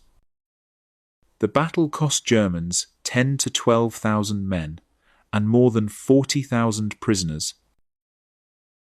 Victory transformed the situation for the Western Allies, ensuring their forces would have fuel and ammunition for the final push into Germany. But it was a victory for which many Canadians believed their country never received proper recognition. The first ship up the Scheldt was a Canadian destroyer, lot of dignitaries from different regiments, one veteran recalled bitterly. Somebody said, "Where are the Canadians?" Nobody invited us, even though we did a lot in the Battle of the Scheldt estuary. September 1944. As American troops reached the German frontier, they faced a bitter struggle to break through a massive network of defences that stretched from the Netherlands in the north to Switzerland in the south, known to the Allies as the Siegfried Line. We said to ourselves, we're putting up a defence here because the Americans have practically penetrated into our homeland, a German soldier would recall. It would be the longest continuous battle fought by the US Army in World War II, with a devastating physical and psychological toll on its troops. By the autumn of 1944, Hitler's Germany was under direct attack on two fronts. On the Eastern Front, Stalin's Red Army had advanced as far as Poland and Romania. In the West, British and American-led forces were nearing the German border and preparing to attack along a broad front to break through into the German homeland. In the Allies' path lay the Siegfried Line, known to Germans as the West Wall, a belt of fortifications stretching nearly 400 miles from the Netherlands to the Swiss border. The West Wall, or as the Allies called it, the Siegfried Line, was a German defensive structure erected in the interwar period, mainly in the 1930s on the German-French border, as a defensive measure to protect German territory against the French. It was only in 1944 that the Germans realized, or remembered, that they had this defensive structure. The problem was that the defenses were inadequate, and they also hadn't been maintained. And so, the West Wall offered a little bit of support to the Germans, but it was not the threatening defensive line that the Allies thought it was. Very much as with the Atlantic Wall, areas were stronger or weaker, but it did at least provide the Germans with fortifications on which they could rest for the winter of 1944-45. As the Allies drew near, the Germans worked hurriedly to reinforce the Siegfried Line defences. They had the potential to pose a formidable obstacle, a fortified zone of concrete bunkers and pillboxes, minefields, barbed wire, and concrete obstacles known as dragon's teeth that were impassable to tanks. "I remember the Siegfried Line very easily as we were coming up to it," an American soldier recalled. It was a lot of concrete emplacements already there, waiting for somebody to attack, and there were underground passages connecting these, and they had a lot of artillery firing at us. The Allies needed to bust through these defences to advance into Germany's industrial heartland, the Ruhr. But to everyone's surprise, on the 11th of September, 1944, a US patrol approached a section of the Siegfried Line near the German-Luxembourg border and found it deserted. Within hours, they'd become the first US troops into Germany, without a shot fired. The commander of US 7th Corps saw an opportunity too good to miss and drew up a plan to break through the Siegfried Line before the Germans could reinforce it. That commander was General Lightning Joe Collins. Joseph Lawton Collins was one of the few generals to see action in both the European and Pacific theatres of war, having commanded an infantry division during the Battle of Guadalcanal in the Solomon Islands in 1943. His division's nickname in the Pacific Tropic Lightning, led to his own nickname, Lightning Joe. Just before the D-Day landings, General Eisenhower gave the 47-year-old Collins command of 7th Corps, making him the youngest corps commander in the U.S. Army. He was a very aggressive and very smart guy who modeled himself to a certain extent on George Patton and was one of the new wave of much less cautious, much less methodical American general officers who were beginning to appear at that point in the war. Collins' 7th Corps was one of 3 that made up General Courtney Hodges' U.S. First Army. 7th Corps had 2 highly experienced infantry divisions, the 1st and 9th, which had both seen action in North Africa, Sicily, and Normandy. While the 3rd Armoured Division had been in combat since June and was boldly and aggressively led by General Maurice Rose. Collins turned to General Rose's 3rd Armoured to lead the attack through the Siegfried Line, with the division operating as 2 combat commands, A and B. The American combat command system started up in the 1930s and into the 1940s, and it was at least in part a reaction to the new requirements of industrialized warfare. The Americans discovered that they didn't always need full-size divisions to do everything they were thinking about, or that full-size divisions didn't have everything they needed within them. So what they started to do was put together combat commands, which might draw from an armoured division, an infantry division, artillery, engineers, and put together units as one big fighting force. The initial American penetration of the Siegfried Line had been made just south of Aachen. Now, 3rd Armoured's 2 combat commands would attack northeast near the German town of Roetgen.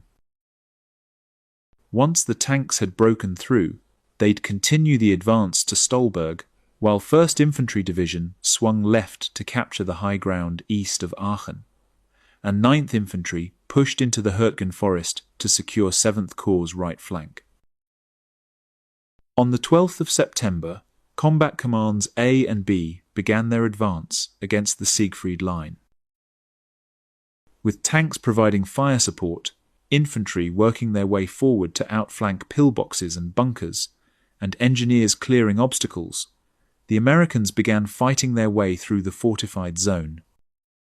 Over 4 days of combat, the 3rd Armoured advanced an average of 2 miles a day, fighting its way methodically through the belt of defences. But as US troops neared Stolberg, they ran into a second chain of Siegfried Line defences at the same time as they were hit by a series of German counterattacks. There was even a rare appearance from the German Luftwaffe. "That's where I was bombed," a soldier would remember. Had a 250-pound or 500-pound, there's not much difference in them when they get that big, hit the front yard of the building, only 20 to 30 feet from the building itself. I had only made it about halfway down the stairway when the bombs hit, and this concussion from it blew me the rest of the way down against the wall. And I turned around a couple of times because it blew me down, and I came out on the floor on my hands and knees sliding across the floor. And the German woman that lived there in that building, after it was over and the plane is gone, she looks at me and sort of grins or laughs and points at me because she thought it was so funny the way I came down that stair on my hands and knees. General Lightning Joe Collins believed his men had a golden opportunity to charge through the Siegfried Line while its defences were still only half occupied. But instead, he was informed that the vital supplies his men needed to continue their offensive were to be diverted elsewhere. After 4 days of combat, General Collins was forced to suspend his attack on the Siegfried Line. The cause was a severe Allied supply shortage that even ingenious logistical improvisation couldn't solve.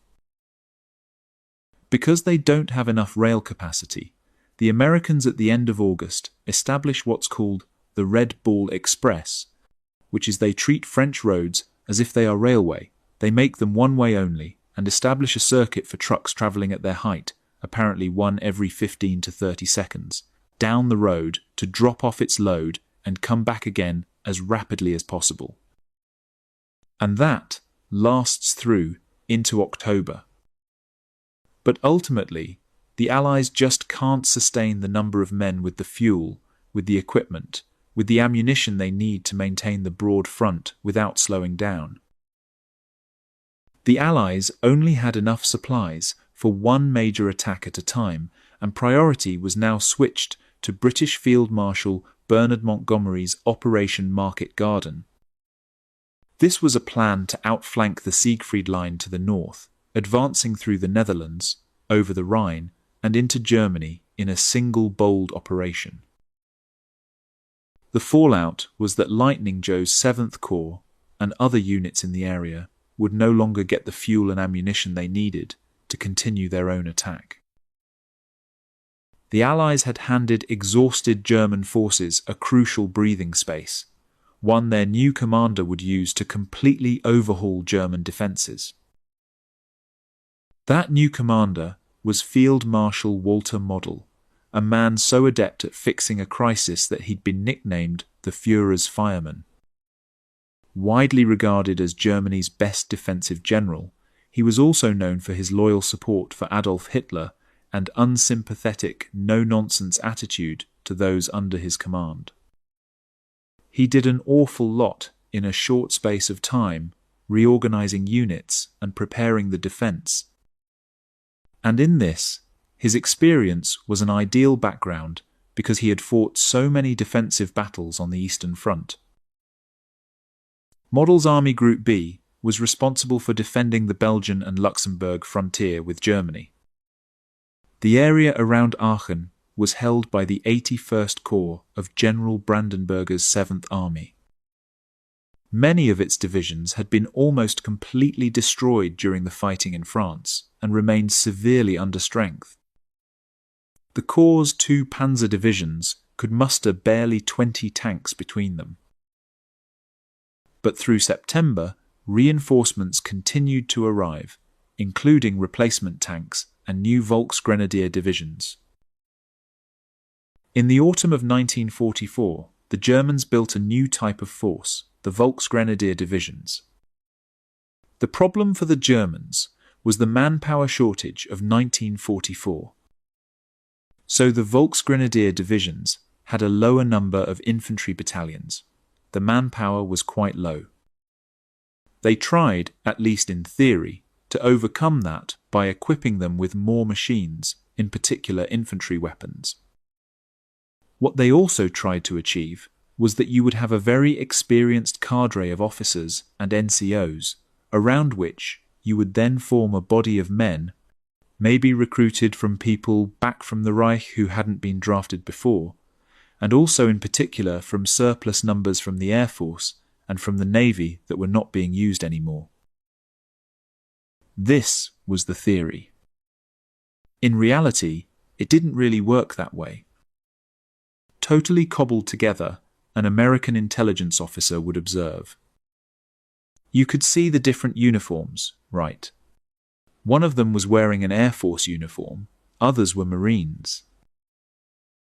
While US forces paused their attack on the Siegfried Line, Nazi officials began to evacuate civilians from the city of Aachen, now threatened by the Allied advance.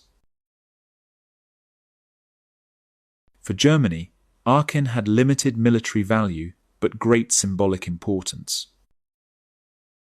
Aachen was a deeply historic German city. It had been in existence for hundreds, if not thousands of years. It was Charlemagne's capital during the Frankish Empire, and so the Germans really treasured the city as a historic monument to their nation, to their history. In addition, it was the first major German city that was being attacked by the Allies, and so there was this sense of Germany herself was now under threat. But Gerhard von Schwerin, commander of 116th Panzer, had already drafted a letter surrendering the city to the Americans. But he never sent that letter because German reinforcements are rushed into the area and a counterattack is ordered, which stabilizes the front for some time, which then leads to rather heavy fighting in that particular area. This letter was never sent, but it did make its way through the channels towards Hitler, who basically wanted Schwerin persecuted and probably shot, but he very narrowly escaped that particular fate. Meanwhile, to the north, after a week of intense fighting, Montgomery's Operation Market Garden ended in failure, as British troops were unable to break through to airborne units holding Arnhem Bridge.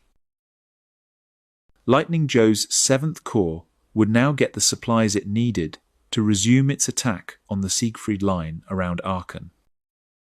They'd be joined in the battle for the city by US 19th Corps. September's advance by Collins's 7th Corps had left it holding the Stolberg corridor southeast of Aachen. North of the city, 19th Corps launched its attack across the Worm River near Übach, with the intention of swinging south to link up with US 1st Infantry east of Aachen, cutting off the city. 19th Corps' attack was preceded by major airstrikes. But fighter bombers failed to register a direct hit on a single pillbox. While the artillery's high-explosive shells weren't powerful enough to penetrate the concrete bunkers, they would have to be taken by infantry assault. US combat engineers trained infantry units for challenges like this. We'd take an infantry platoon and have them get a sheep and put it inside the pillbox, one engineer recalled, and then go out and have a sample assault where we'd assault the back door, flamethrower into it, fire a bazooka into it, then put the 20-pound, 6-pound charge down and send it in. And as soon as that charge went off, then we had the infantry run inside and told them to get that sheep. And when they brought it out, they found the sheep was bleeding from its ears and eyes from the shock and concussion. And the infantrymen all decided they didn't want to be inside of a pillbox. Using tactics like these, 30th Infantry Division captured 50 German pillboxes on the first day. But it was slow, attritional fighting, and by the third day, 19th Corps had taken 1,800 casualties. On the 8th of October, 7th Corps' 1st Infantry Division joined the attack, taking Crucifix Hill east of Aachen, but as the noose tightened around the city, there were fewer signs than ever that the Germans were about to give up. Aachen was the first German city under attack, and the population of the city itself was German. German troops were not only defending their homeland, but German civilians themselves. Both of those things made the German soldiers very motivated to fight hard and fight for a long time. By the 11th of October, US forces had surrounded the city. An ultimatum from the commander of the US 1st Infantry Division for the city to surrender or face destruction was rejected. And so American aircraft and artillery began to pulverize German positions in and around Aachen. Most civilians had been evacuated, but around 20,000 remained in the city, now trapped by fierce fighting. American infantry evolved new tactics for advancing through the streets. They made use of their overwhelming firepower to demolish entire houses, if need be, to silence German resistance points. The cut-off German defenders, 5,000 men from a mix of units, fought stubbornly. But without outside help, their situation was hopeless. And so, east of Aachen, German forces launched a counterattack to try to break the American grip on the city. A regiment of the US 1st Infantry found itself facing the latest German heavy tanks, more powerful than even the legendary Tiger. Despite the impressive nature of the Tiger I, the German military stops making them in the summer of 1944, and they move on to an even more impressive beast, the King Tiger or Royal Tiger, Tiger II. And that's built because Hitler insists that the newer 88mm gun, which is even longer, even more powerful, is put on a tank chassis. Hitler's idea is that every year the German military must have a superior vehicle than whatever the enemy are going to be fielding. When Frank Kam arrived at the front, he met comrades who had been there when the dreaded Tigers came rolling in. I visited the engineers up there, and they told me about a Tiger tank that could just run right over their tanks, friendly mines, and roll down the street and stopped at each building and fire around into the basement of the building and kept rolling along, and then turned around at the end of the road and came back firing into buildings on the other side of the road, he recalled. And they were so tough that they couldn't stop them. So, those things were scary. But the Germans only had a handful of these powerful tanks, not enough to turn the tide of the battle. 11 days after the US ultimatum, with much of the city in ruins, Aachen's last German defenders surrendered. It was the Western Allies' longest battle for a city in World War II. Both sides suffered about 5,000 casualties, with 3,500 German soldiers taken prisoner. But the battle to break the Siegfried Line was not over yet. And the next phase would prove an even more challenging environment. 10 miles southeast of Aachen, the Siegfried Line wound through the dense pines and steep ravines of the Hurtgen forest. Efforts to break the line here would lead to some of the most grueling and costly fighting on the Western Front. While 7th Corps' 1st Infantry Division had been fighting in Aachen, the 9th had plunged into the Hurtgen forest, an area covering around 50 square miles south of Aachen. Corps Commander Major General Lightning Joe Collins had decided that if the forest remained in German hands, it would give the enemy an ideal base from which to threaten his southern flank as his men advanced east from Aachen. But the American decision to fight through this almost impassable terrain puzzled the Germans. We, on the German side, actually kept wondering why the Americans were trying to advance through the Hurtgenwald forest, a German soldier would recall. They had a superiority in tanks of say 20 to 1 or even more. From Aachen, with their tanks, they could have advanced across the plain to the Rhine in just a few days. But no, they were determined to go through this dense forest. Hidden amongst the thick pine woods were concrete pillboxes, supported by minefields, trenches, and wooden bunkers. The few routes through the forest wide enough for tanks were littered with mines. One American unit counted a German anti-tank mine every 8 paces for 3 miles.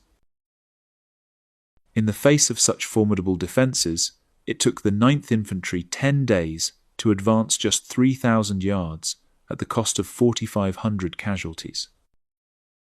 It set the pattern for weeks of grueling combat, as more and more units were committed in an effort to bludgeon their way through the forest. In late October, the worn-out 9th Division was relieved by fresh troops of the Pennsylvanian 28th Infantry in preparation for a new phase of the American battle to break through the Siegfried Line. The 28th Division had arrived in France a few weeks after D-Day. Its 3 infantry regiments had seen heavy fighting in Normandy before marching down the Champs, Élysée in the parade, to celebrate the liberation of Paris. But Hurtgen Forest would be unlike anything the division had seen or trained for. The 28th Division was to play a key role in the Allied advance towards the next objective, the Ruhr River. It would make a preliminary attack through the Hurtgen Forest to capture the important crossroads town of Schmidt and secure the flank of the main advance. This would be followed by the main attack, codenamed Operation Queen, which would see 7th Corps and 19th Corps push east towards their objective, the main town of Düren on the Ruhr.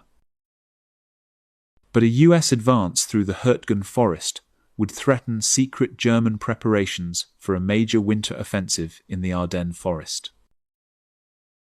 Unbeknownst to the Americans, their advance on Schmidt presented a serious strategic threat to the Germans. If the Americans captured Schmidt, they would actually be able to threaten the German build-up areas for the Ardennes counter-offensive. And so the Germans realized they had to defend both the Hurtgen forest and Schmidt itself against the American assault, as otherwise the entire counter-offensive would become difficult, if not impossible. The US 28th Division would face heavier resistance than expected, and its commander already had serious concerns about his orders. The division was led by General Norman Dutch Cotter, a career soldier and West Point graduate who'd become a D-Day legend after coming ashore at Omaha Beach with the second wave and personally leading a charge through the enemy wire. He'd won the Distinguished Service Cross for his actions that day, and 2 months later was given command of the 28th Infantry Division after its previous commander was killed by a German sniper. Cotter didn't believe his division was experienced or strong enough to clear the Germans from the forest. But his complaints fell on deaf ears. And on the 2nd of November, the 28th Division began its attack. Many GIs advanced through the forest with a sense of dread. We didn't, of course, know where we were, had no idea what we were in, one would recall. Each of us was wondering the same thing. Which one of us is going to get killed first? Is one of us going to get that $1 million wound to go home? Is one of us going to get an arm blown off? We're going into combat, and they're shooting real bullets up there. One regiment immediately walked into a large, unmarked minefield. Another was ambushed by expertly camouflaged German pillboxes in the forest and pinned down. The Americans attacked. They didn't see us. We were very well camouflaged. A German defender recalled, and we were attacking infantry in the dark, in a fog, and in these weather conditions, and they were just sitting in entrenched positions. It was pure hell for them. On the 3rd of November, American infantry took the town of Schmidt. Model, alarmed at the threat to preparations for the German winter offensive through the Ardennes, immediately ordered powerful counterattacks. At dawn the following day, German infantry attacked, supported by tanks of the 116th Panzer Division. The single American battalion holding Schmidt had no tanks or anti-tank guns to take on the panzers, just bazookas. It was clear that the 28th Division was going to lose all its gains without immediate tank support. But getting 35-ton tanks up the forest trails had so far proved impossible. Army engineers were now given just a few hours to make the forest trail to Schmidt passable using hand tools and a single bulldozer. 3 Shermans finally made it up the track, just in time to help fight off the German panzers' counterattack. But the lead US regiment was under sustained assault by the best part of 2 German divisions. The Germans retook Schmidt, while the Americans desperately held out in the neighbouring village of Kommerscheid. The forest was so dense it was impossible to maintain a front line, so infiltration and flanking attacks by small squads of infantry were a constant threat. General Cotter, for all his famed courage, was struggling to hold his division together, issuing orders for counterattacks that were so unrealistic some junior commanders simply ignored them. We had been let down by the senior officers, one would say bitterly. They simply didn't understand what was going on. They'd wipe out a company, and then they'd send another company in to do exactly the same attack that had failed before. They didn't seem to be learning from it. Bad decisions led to thousands of casualties. Up to a third were classed as non-battle and included trench foot, frostbite, and dysentery. But combat took its toll in many ways, and prolonged exposure to battle resulted in psychological disorders. 26% of all US troops who served in combat units between June and November 1944 reported sick with combat fatigue at some time or another. As more and more men broke down because of combat fatigue, rather than being punished, they were taken off the line. They were treated. Some of them were sent back home for good. A lot of them were given a chance to recover, but the army handled them pretty effectively over the long term, because they knew that this was just something that happened to every soldier eventually. The other thing about combat fatigue was that the other soldiers recognized it, and weren't dismissive or contemptuous of the men who experienced it. To a certain extent, there was a sense that, oh, this could be me. So they tended to treat those folks who broke down mentally in combat with a kind of rough kindness. In extreme cases, the misery and dread of frontline service drove some soldiers to go absent without leave. Desertion was also a serious problem, and the only US soldier to actually be shot for desertion during the course of the war was Private Eddie Slovic. And that was the result of this campaign. The decision to execute Eddie Slovic was approved by Eisenhower, the Supreme Allied Commander, deeply concerned by low morale among US units that winter. Slovic had been part of the ill-fated 28th Division, which continued to struggle forward through the Hurtgen Forest. Then, in the midst of the fighting, along a fiercely contested supply route through the forest known as the Karl Trail, there was a moment of rare and courageous mercy. We went to the Americans with a white flag. They were on the other side of the river, the Call. Dr. Günther Stuttgen, a medic for the German 89th Infantry Division, would recall.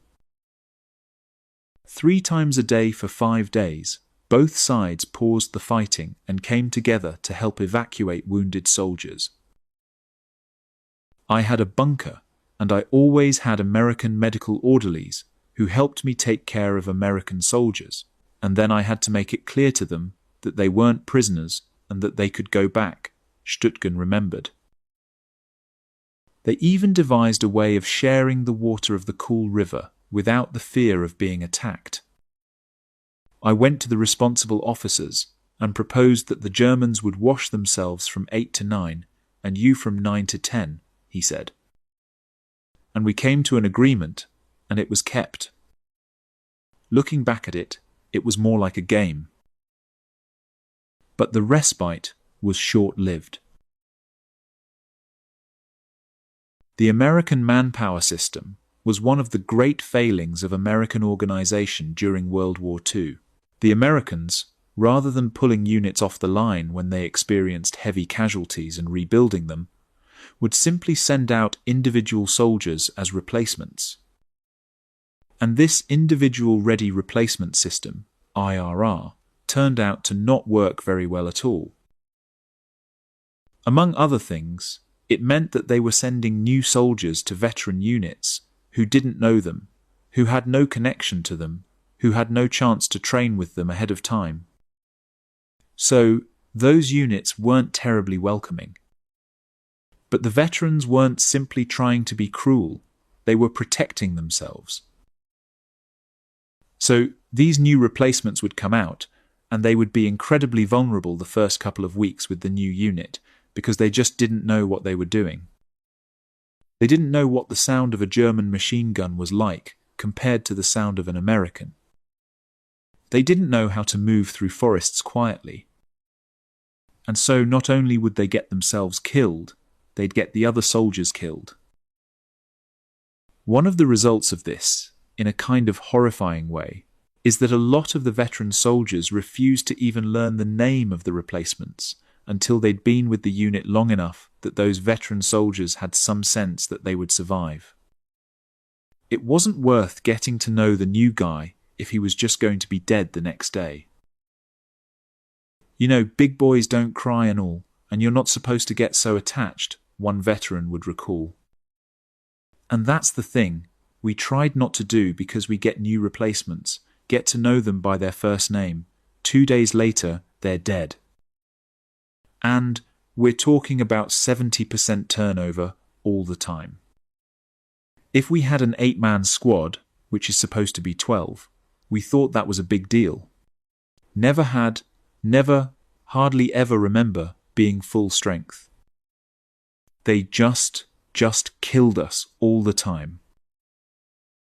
In the last week of November, fresh attacks were made by 5th Corps towards Grossau at the eastern edge of the forest and the town of Hürtgen. American infantry faced all the usual problems of fighting through the Hürtgen forest. At Grossau, just 2 Sherman tanks made it up the trails to support the attack. Both were immediately knocked out by German assault guns. At Hürtgen, American tanks coming up the road encountered craters and anti-tank mines. The lead tanks were soon immobilized, blocking the road for those behind. But thanks to a sudden break in the weather, Allied fighter bombers were able to strafe and bomb German positions, and US infantry eventually took both villages. The American advance was inching forward at the cost of enormous casualties, and still the Ruhr River dams were not in sight. And so Allied commanders turned to air power to destroy them. In early December, RAF bombers attacked the dams 3 times. But there was no repeat of the spectacular dambusters' success. The dams were made of packed earth and almost impossible to hit amid constant winter cloud cover. They would have to be taken by ground troops after all. Frank Kam's unit arrived at the front on the 13th of December and quickly got a taste of the fog of war in the freezing forest. We had several different infantry platoons attack that first night of the 13th of December, he'd recall. And some of our soldiers got caught behind German lines, and while it was dark, they had to try to get out, and they came across a German trench and were walking through the German trench when they ran into German soldiers. And the Germans would say something to them, and they just grunted back and kept on going. And they walked through the German lines and then came on out. So sometimes you engage them, and if they don't know who you are, you're all right. German soldiers were also under immense pressure and faced the terrifying might of Allied firepower. That night I was alone. Communications were completely gone. There was only the sound of gunfire, one would remember. I can only say, to put it simply, that was the night when I learned to pray. US troops, with the advantage in numbers and firepower, made steady progress towards the Ruhr River, while Hill 400, a crucial vantage point, was taken by an elite US Ranger battalion in a head-on charge. After months of bitter fighting, US 1st and 9th Armies finally reached the Ruhr River. Siegfried Line defences, the horrors of Hürtgen Forest, and a skillful German defence meant they'd been forced to pay an exceptionally heavy price and still hadn't made the breakthrough they'd hoped for. On the 16th of November, General Hodges ordered Operation Queen to go ahead with or without the bombers. Miraculously, after 13 days of constant rain, the weather cleared at the last moment.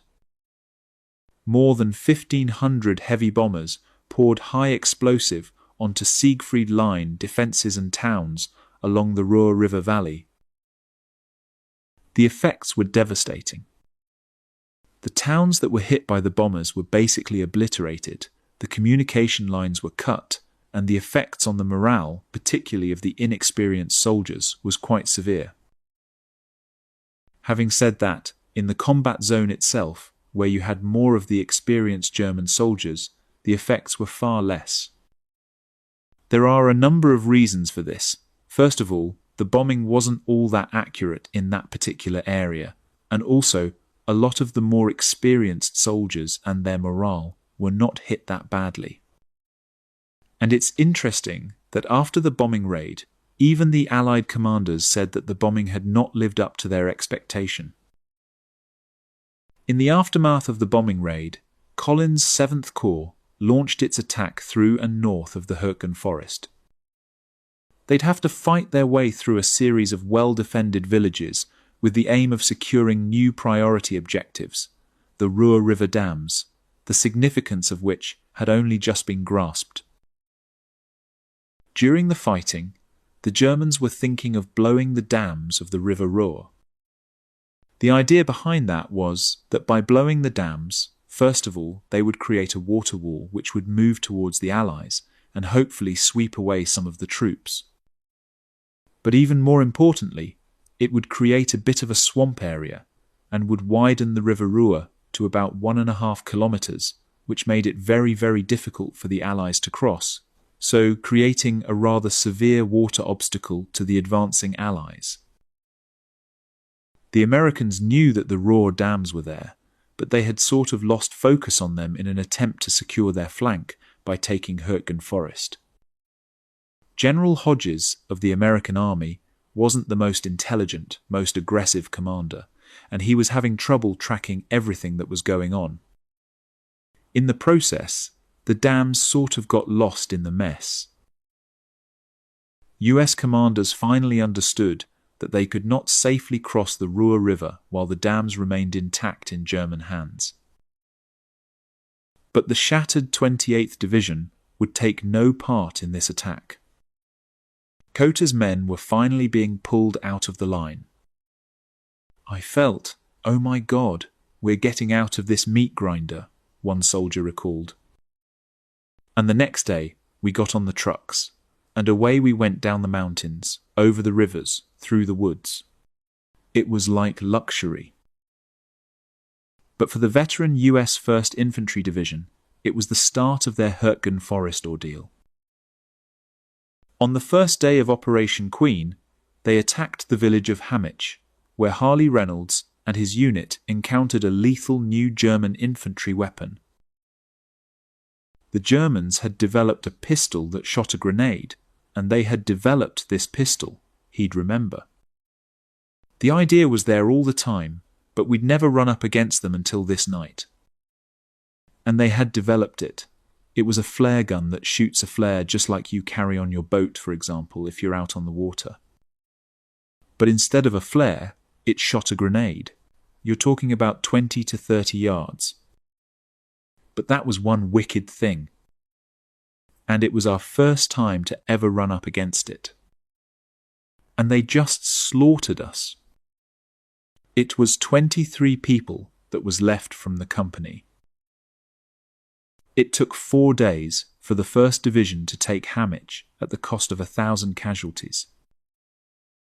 Fighting the terrain, as well as a well-entrenched and skillful enemy, American infantry advanced at a snail's pace, about 1.5 miles in 5 days. American armor struggled in the muddy, heavily mined tracks of the forest. What's more, they were stalked by German infantry equipped with handheld anti-tank weapons. So the Panzerfaust can be used by units like the Volksgrenadiers in the Hürtgen Forest. They can creep up on tanks through the woods, and this very simple weapon can penetrate the armor on the front or the sides of a Sherman tank. So literally, pennies are being used to knock out thousands of pounds worth of equipment. All units in the Hürtgen Forest suffered a horrifying rate of attrition. For those on the front line, the nightmare seemed unending. The Americans had given the forest a grisly nickname, the Death Factory. And with winter closing in, conditions were only getting more miserable. "I would have to describe it in this way," one soldier recalled. "In the beginning of winter, back in Virginia, where I grew up, it starts with a very cold, blowing wind and just snowflakes, just here and there. But the flakes aren't actually flakes. They're in little balls, like pellets. That was all I saw of snow in the Hürtgen Forest while I was there. We knew the winter was coming. November 1944.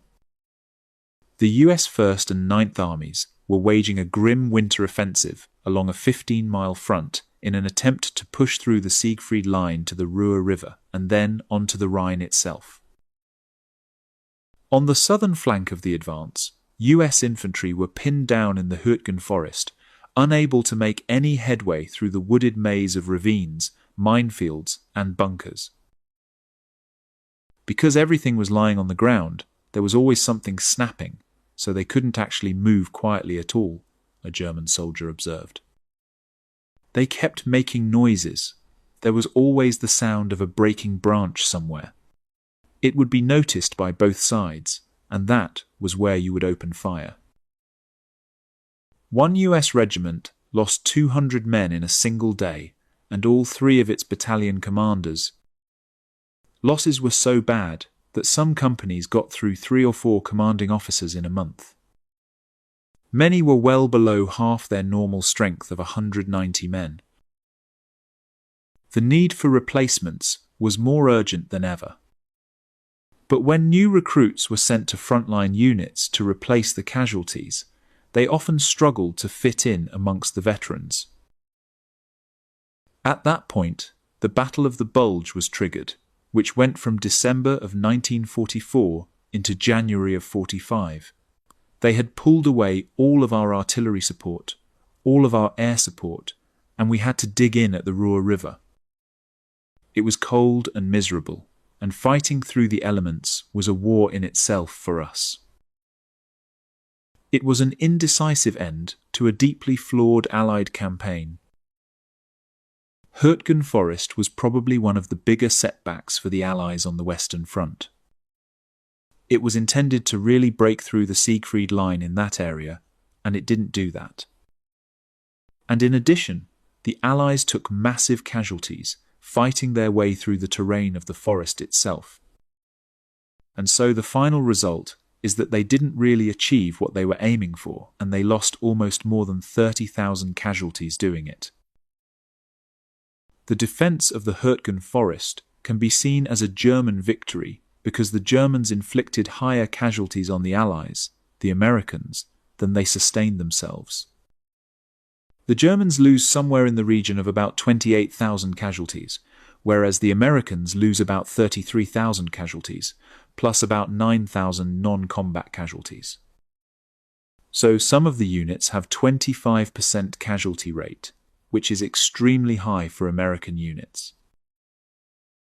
So, at that particular level, yes, you might say it was a victory. It also slowed down the Allied advance, and the Germans were able to hold on to more of their territory. From an operational and strategic point of view, the answer is probably different. You might say, well, operationally, it didn't really achieve all that much, whereas strategically, it didn't have any effect at all, and Germany still lost the war. The duration and intensity of fighting in the Hürtgen Forest would traumatize survivors on all sides. I can still see all the dead lying there, one German soldier would remember. American soldiers and German soldiers all mixed up together. Whole fields full of them. General Dutch Coter's battered 28th Division, who'd been left out on a limb in Hürtgen Forest, were moved south to a quiet sector to recover. But in a grim irony, they found themselves in the path of Hitler's surprise winter offensive through the Ardennes. Not until the Battle of the Bulge had been won could Allied forces along the Siegfried Line resume their offensive and begin the final advance into the heart of Nazi Germany. 90 days. That's how long it took for the Allied march to Berlin to grind to a bloody halt in the autumn of 1944.